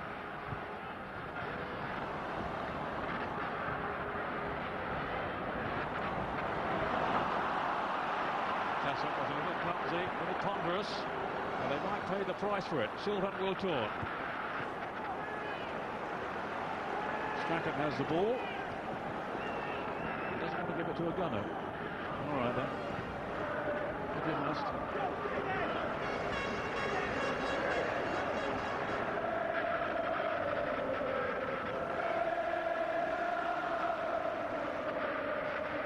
Henry.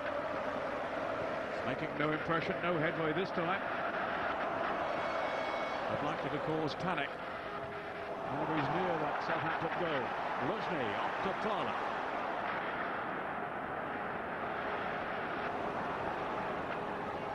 Henry. Arsenal so desperate to avoid for them the unthinkable. Ending the season that promised so much empty-handed. It's not going to at the moment. Gilberto up to Ashley Cole. Now Wiltord. That was Perez to Ashley Cole. Venturing forward for once down the left. Thierry Henry. That sprawling save by Jones, just about did enough there to rescue the situation for Southampton. Well, again, 1-on-1 in the box. You've got to fancy him to beat, and he's got Lundekvarn against him again. He gets free on the outside. Lundekvarn puts enough pressure onto him to unbalance him. He's always stretching, and then the combination of Jones coming out and spreading himself means that he can't get that ball across. With just the pressure of Lundekvarn, just that shoulder charge, just put him off balance, and he couldn't pull it back across that goal. Telfer. Ortrod. Resolute defending though by Martin Keown. To deny Ortrod any space. So often the perfect foil for James Beattie, Fred Ortrod. Kevin Davis, who's been the backup for them, not even on the bench. This is Baird. I think over to arrive, but he couldn't take it. Well, that's the second opportunity he's had from that sort of distance. He had one in the first half, similar, and did exactly the same. Didn't really believe in himself, leant back, and it went hopelessly over the bar. Well, the dream is still alive for Southampton, but only just. He's not too convinced anyway.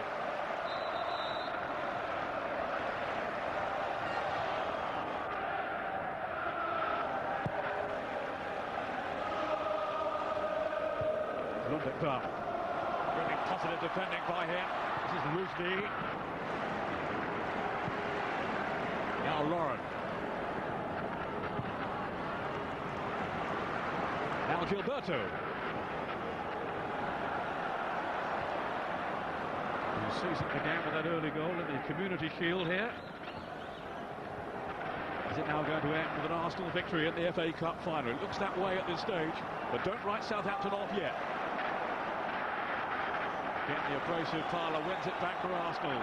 Then Henry and Wiltor just offside. Another Arsenal goal, and surely that will be it. But as things stand, there's still hope for Southampton, especially with the spirit that they have shown this season. Tessa, then on-rod, getting clear! And a fantastic reflex save by David Seaman, as if to say, listen, I'm worth another year. Great save. I mean, it looked from here that Ormond may have handled this when he pulled it down. He certainly did with his left hand, but the referee didn't see it. But it's a great save. It's straight at David, but certainly he's got to have good reflexes to turn that away. He seemed to roll down his arm then, on-rod. But Seaman certainly couldn't be sure. And that was another wonder stop by the England veteran. Oakley with the corner. Well, Southampton, I think, want to bring on Fernandes now. Well, a tremendous stop in the semi-final, remember that, from Pesky Solido, and this was another top-class effort. Yeah, I mean, that's the sort of save David would expect himself to make, because it is straight at him, and just it's straight at him, but still regard you need strong reflexes, certainly, without a shadow of a doubt. Whereas the one in the semi-final, he had to move, spring, everything that he had to do to make the save. Gilberto, then to Ashley Cole. Southampton still have time to save it. And Allport must have thought that he had found an equaliser. Keown getting a second bite at it. Now it's Ray Parler. Ljungberg. Test up for Southampton. They're showing such heart and desire, as Gordon Strachan promised they would do, but it's Ljungberg, then Pires. Great interception by Michael Svensson. Pires is injured.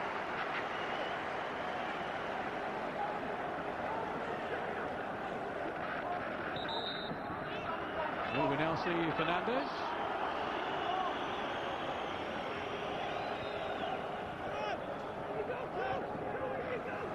Pat Rice, Arsene Wenger's right-hand man there. 5 minutes left. That was Baird. And Tassam. Fernandes still waiting to come on. I think Gordon Strachan's forgotten all about him. So absorbed in what's going on out there. It has been that kind of match.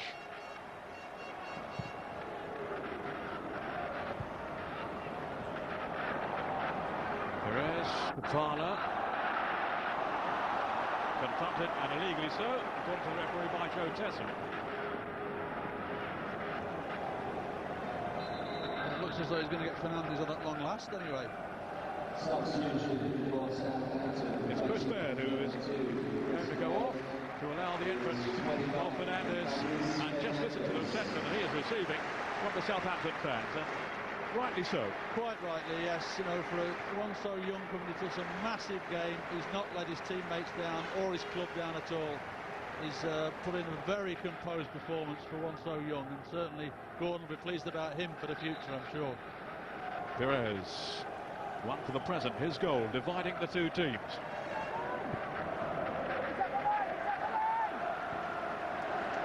Now Wiltor. There's only Henry right up front for Arsenal. Still will talk. Well counted in by Paul Jones. Luzhny. Will Gordon Strachan look back and wonder, well, might have been different had I played Fernandes. He might have just given us that spark, but they haven't really had. It's always easier in hindsight to look back and say, well, maybe if I had done this or maybe I'd have done that. He honestly believed that the side that he put out could beat Arsenal. They're only losing 1-0 to them. They haven't been outplayed totally. Obviously, Henry's been the difference between the two sides with his electric pace. But the one area maybe Gordon would be disappointed is that they haven't opened up Arsenal's back four, which really is one that's got one or two players that maybe are not 100% fit, but they haven't been put under enormous pressure throughout the game. But they certainly haven't let Arsenal run away with it. If they do lose, there won't be a tour of the city for Southampton. Gordon Strachan says he's not interested in that. If we don't win, why should we have one? Not so sure about that. They're still given an excellent display here, given their all. And maybe the fans would like to show their appreciation. Gordon's the winner. Yes, he certainly is. And, you know, he wants them to enjoy this, but he wanted to finish up with a trophy, and that would have been really the icing on the cake for him. It's looking more and more doubtful at this moment. Here's Henry from Ljungberg's pass. Still Thierry Henry, deflected, but that pushed wide by Jones. And a great reaction save. Anything David Seaman could do, so can I. Well, it was, because when Henry breaks through here, Ludovic Varane gets across him, but it deflects. Certainly Jones has got to readjust there, get after it, gets his top hand to it, and deflects it to safety, but that's an excellent save.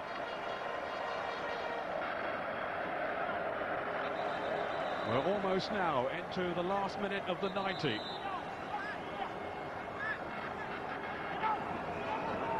Henry and Pires, the French combination.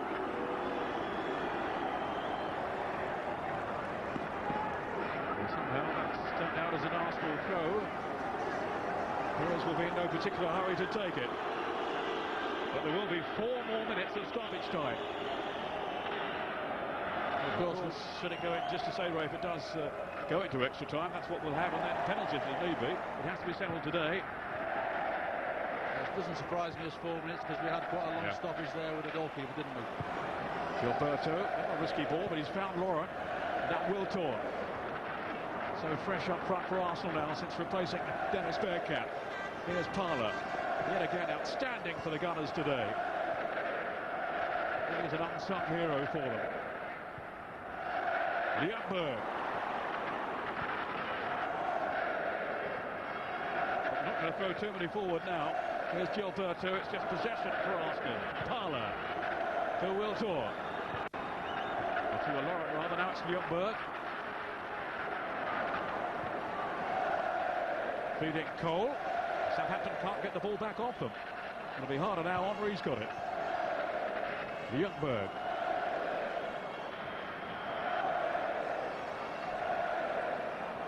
Only a few minutes for him to find that record-breaking goal, but he won't worry about that. His only concern now will be Arsenal winning the trophy. Henry.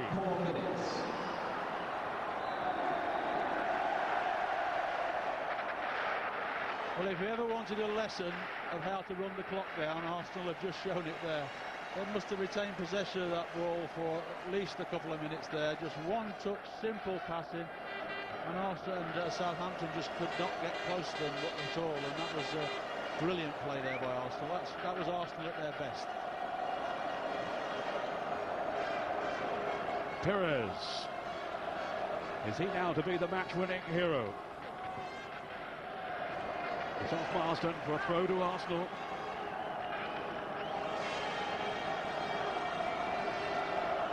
Those seconds ticking away. Southampton rapidly running out of time now. They've had their chances, they've had their opportunities. But surely now Arsenal aren't going to throw it away. We said that, though, about the championship, the Premiership. Yes, but I think, you know, that they are desperate to win this, Arsenal, because they really don't want to finish what has been a very, very good season for them without picking up some sort of trophy. And this isn't some sort of trophy. This is one of the big ones. They haven't been at their brilliant best today, but let's not forget how well they were playing earlier in the season. Right up until the last couple of months, really, when they just seemed to run out of steam. But also, let's not take away how hard Southampton have made them work today. You know, they've had a game plan, and it's nearly worked for them. They have knocked Arsenal out of their flowing pattern at times. So Arsenal have had to work hard for this. It hasn't all been pretty football from them. They've had to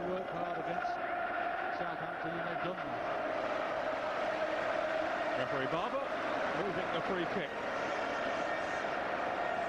Too many arguments back there from Southampton. Can the Gunners end the argument now once and for all? Thierry Henry.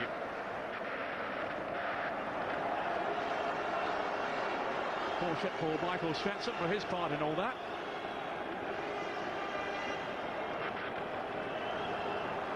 Arsenal seeking to finish off the job. Ljungberg and Henry.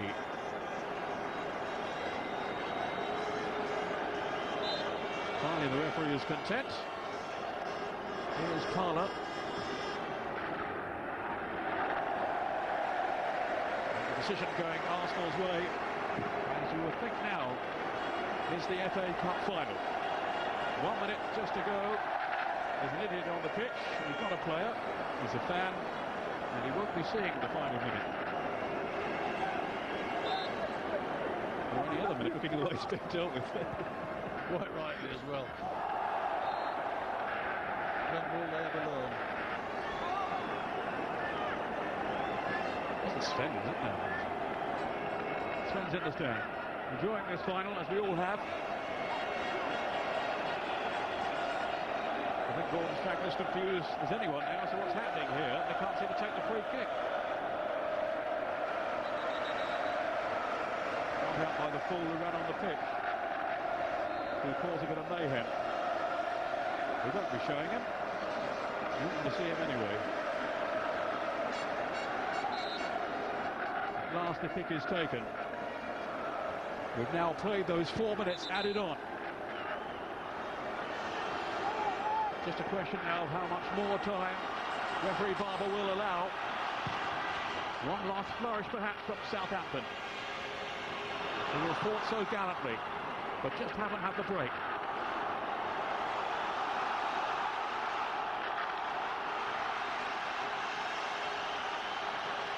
Matt Oakley looking to hurl this one in. Just hope something will come their way. That was Michael Svensson, then Pires. Michael Svensson again. Some jittery moments back there for Arsenal. They've survived, but at the expense of a corner. And up comes Paul Jones.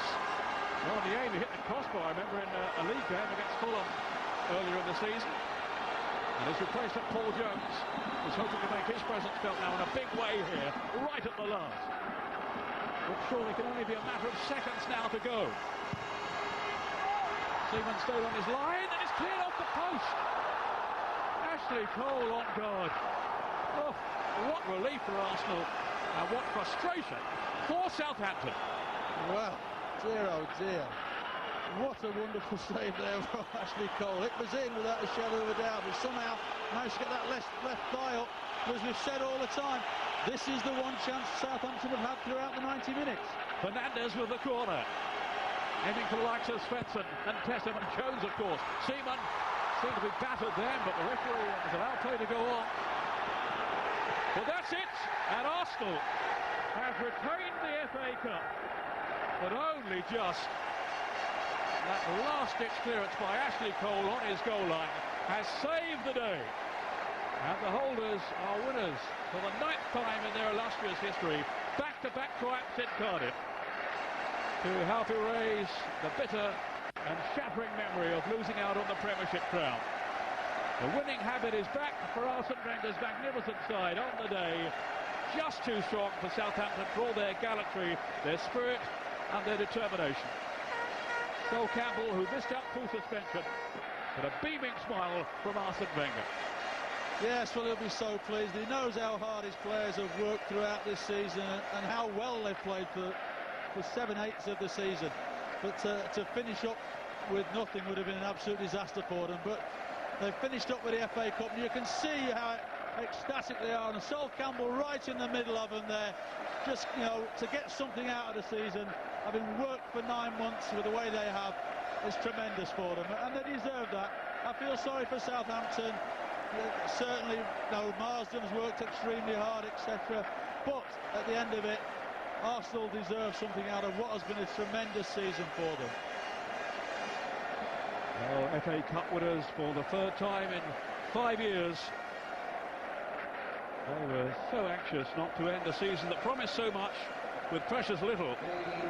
And they had their reward in front of the Gunners supporters, whose mood has rapidly changed now from the utter misery of 2 weeks ago, but it was so nearly there, saved by Southampton.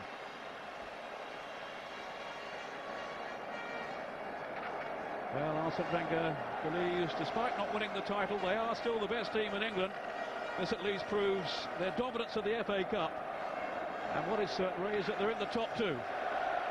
Well, exactly, yeah, they're back in that Champions League there, which is vital to them. Arsene Wenger will be hoping they can go a step further than they did last year. Obviously, they'll be making 1 or 2 signings, I'm sure, in the summer. Not drastic signings, I'm sure, but they know they need to strengthen. Arsene Wenger is not foolish enough to know that the squad that he's got at the moment can get them any further in the Champions League. And of course, Manchester United will be after winning that championship again next season, so it's going to be a tremendous race again next year. I'm certain of that, but at the moment I'm sure all he's thinking about is breathing a sigh of relief and think, yes, we've got something. For those fans that are stuck behind that goal. Some people doubt his affection for the FA Cup, but he says he loves the romance of it. He watched it as a youngster on television, and of course it has given them something at the end of this season. Well, you only have to look at those scenes down there at the moment, and to say that there's no magic in the FA Cup, it's an absolute load of rubbish, because this is a special place to be on the last day of the season. It really is. There's a great atmosphere. Both sets of fans have been tremendous with their support throughout the 90 minutes. And you only got to look at the disappointment of those Southampton fans and the elation of the Arsenal players to show how much this FA Cup means to them. Southampton's biggest day in 27 years has ended in disappointment, ruined by Robert Pires with the only goal of the game. I mean, some people felt, Ray, it would be a bit of a one-horse race, but it certainly wasn't that. No, I think, some people did think it'd be a one-horse race, but I think a lot of us also thought that Southampton on the day can be a match for anybody, and their game plan was to upset Arsenal's flowing football. They did do that for long spells, but Arsenal showed the other side of them. Yes, they can play flowing football. Henry at times was unstoppable, but today they were also prepared to battle. I mean, Sol Campbell there with Lushney, who took his place in the back line. I mean, he did well in the end. He did well in the end, Lushney, because certainly there were spells when Beattie was winning everything in the air, and just they couldn't get anybody in the end of Beattie's flicks. But there's Wayne Bridge. I'm sure he'll be back in the final again at some stage. Oh, a few tears there, but they have nothing to be ashamed of. It meant so much for them to give their fans this day to remember Southampton. Of course, winning was important, but take nothing away from their achievement in putting the city back on the football map after some pretty mediocre years. Gordon Strachan and his men can take enormous pride from their season's work for all the heartbreak that they're feeling just at the moment. Yes, I mean, it's something to build for them, isn't it? They've had a great season. They're in Europe next year. That's going to be a tremendous challenge for them as well. And certainly it's a season that Gordon Strachan and these fans to our right-hand side, they will not forget for a long time. And I'm sure that the thing is now that Gordon has set the level of performance he wants from his team, so now they're going to have to go on from there next year, because expectation levels will be higher for Southampton Football Club than they have been this year. Well, the trophy about to be presented in a moment or two. David Seaman with Bob Wilson there, the old Arsenal goalkeeper. The man he might be replacing, of course, is Arsenal's goalkeeping coach. But not for a while, it would seem. He wants to carry on playing, and after this performance today again, you can't blame him for that. No, David is very, very close to Bob Wilson.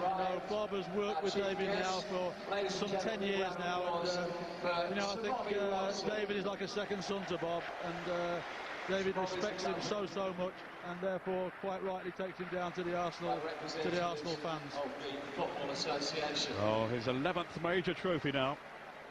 566, I think it is now, appearances for Arsenal, David Seaman. And he'll be treasuring this one as much as many of them in the past for all his successes. The guest of honour, Sir Bobby Robson. Remember so well his great day back in '78 when Ipswich as underdogs overcame Arsenal. The first of 3 successive finals then for the Gunners. Well, they've had 3 in a row this time, and they have won the day again.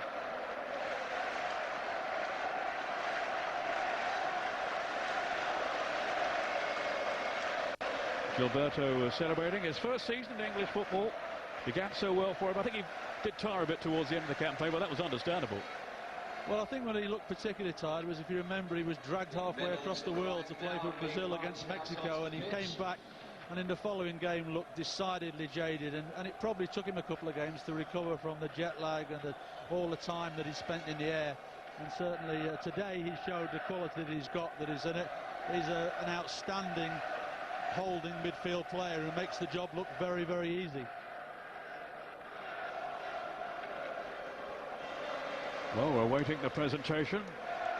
Not quite sure where the trophy's coming from. Inside the Millennium Stadium, where the roof has been closed for the afternoon. I've no idea if it's raining outside or not, but it was certainly raining this morning. So the roof had to come on, and it really has lifted the atmosphere throughout the game. Dennis Bergkamp and Thierry Henry, two class acts up front. Bergkamp, who gave way late on in the match for Sylvain Wiltord, but Henry saw it through. He hasn't scored yet in the FA Cup final, but you wouldn't rule one out in the future, not the way he's playing Henry. He's absolutely sensational. Well, I say, once he gets in full flow, it's virtually impossible for anybody to stop, and we saw that on 3 or 4 occasions this afternoon. He really is an incredible player to watch. Is a dream to watch at times. There were a couple of things that he did, certainly on the left-hand side down in front of us, which beggared belief really. He could get away with it, but he just has such a great touch and such a rocket motor to get beyond people. It's incredible. The runners-up, the FA Cup 2003. Well, the FA Cup is in the stadium somewhere. For Southampton, though, it's all hard to take it. They have looked forward to this day for so long. It hasn't got their way, but let nothing be taken away from them or their supporters, who travel up from the south coast today to enjoy the occasion. So Bobby Robson will be a lot greyer by the time he finally presents us, I think. Here it is at last. This afternoon's match officials. The match officials will be presented first, and getting a few jeers from the fans, but I thought he did a good job, Graham Barber. Yeah, I think he was one or two of the bookings I think probably weren't justified, but he was making sure he was keeping the lid on the game, and I've seen him have far more controversial games than the one we've seen him have today. Well, he was saying beforehand, whatever I do, I'm going to upset somebody, and that has to be the case. All referees know that. Enjoying a bit of banter here with Sir Bobby. Keith Stroud, Nigel Miller, and Mike Dean, the 4th official. And now for the runners-up medals, ladies and gentlemen, Southampton. Bobby was saying this week how much he would love to have beaten himself as a manager. Of course, Newcastle have had an excellent season. And how they would relish a trophy of any kind, really, after so many barren years, such a long wait. Well, Arsene Wenger was also saying this week about how much it meant to win the FA Cup last year. They'd had a few years without a trophy, but they're very much back in business now, as the Southampton players come up to receive their medals.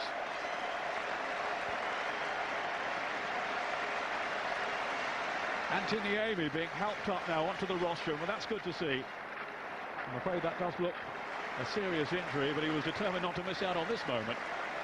No, to be fair to him, he came back out, he hobbled out the tunnel, was helped out the tunnel and sat on the bench for the last 10 or 15 minutes of the game. He was determined to be part of it, and as he has been now, coming out and being helped off there, but that looks like it's going to be a long, close season for him, not too much holiday. He's going to be on the treatment table, I think. Michael Svensson, so strong at the back. Wayne Bridge, who made many a darting run down the left. And young Chris Baird. I don't know when he heard he was playing today, but I would imagine it was fairly near the kickoff. Well, you would think so. He's looking at that loser's medal and maybe thinks, oh, I'd love to have that winner's medal. But he's performed on a big stage here today. He's not been overawed by the occasion or the team that he's played against. He certainly had a game that he'll remember. He will be disappointed not to have won it, but certainly he's one for the future, I would have thought. Well, it's not to be All Saints' Day in Cardiff. Gordon Strachan will be feeling remorseful. He can take such pride from his team's display and the way they took Arsenal right to the wire. This is what it is all about, the FA Cup. So Bobby remembers it well from '78. Roger Osborne, wasn't it, scored the winning goal, I seem to remember. You're right, yes. That only leaves me to invite the winners of the FA Cup. And here they are, the winners of the FA Cup 2003, Arsenal. With David Seaman right at the back, waiting for his moment. But Ljungberg didn't get the goal that would have made him a history-making scorer. Scored in the last two, but not today. He had his moments, he had his chances. Maybe Sir Bobby is pointing that out to him, as if he needed reminding. But all will be forgotten now, with the Gunners victorious. The first back-to-back winners since Ray Clements' old club Tottenham, back in the early 80s.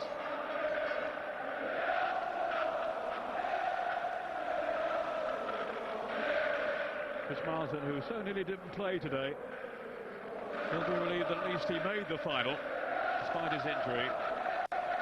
But such frustration and disappointment for the Southampton team.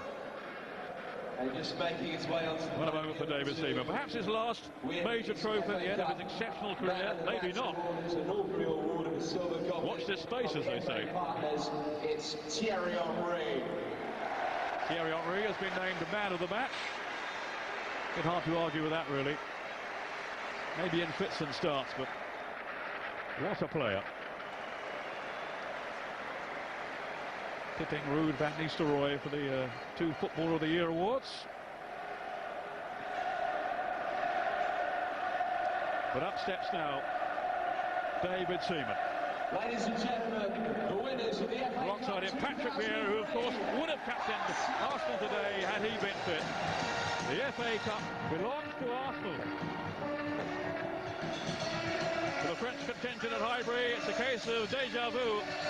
And for this very English of clubs and their devoted followers, it's as you were, as the Gunners retain the trophy.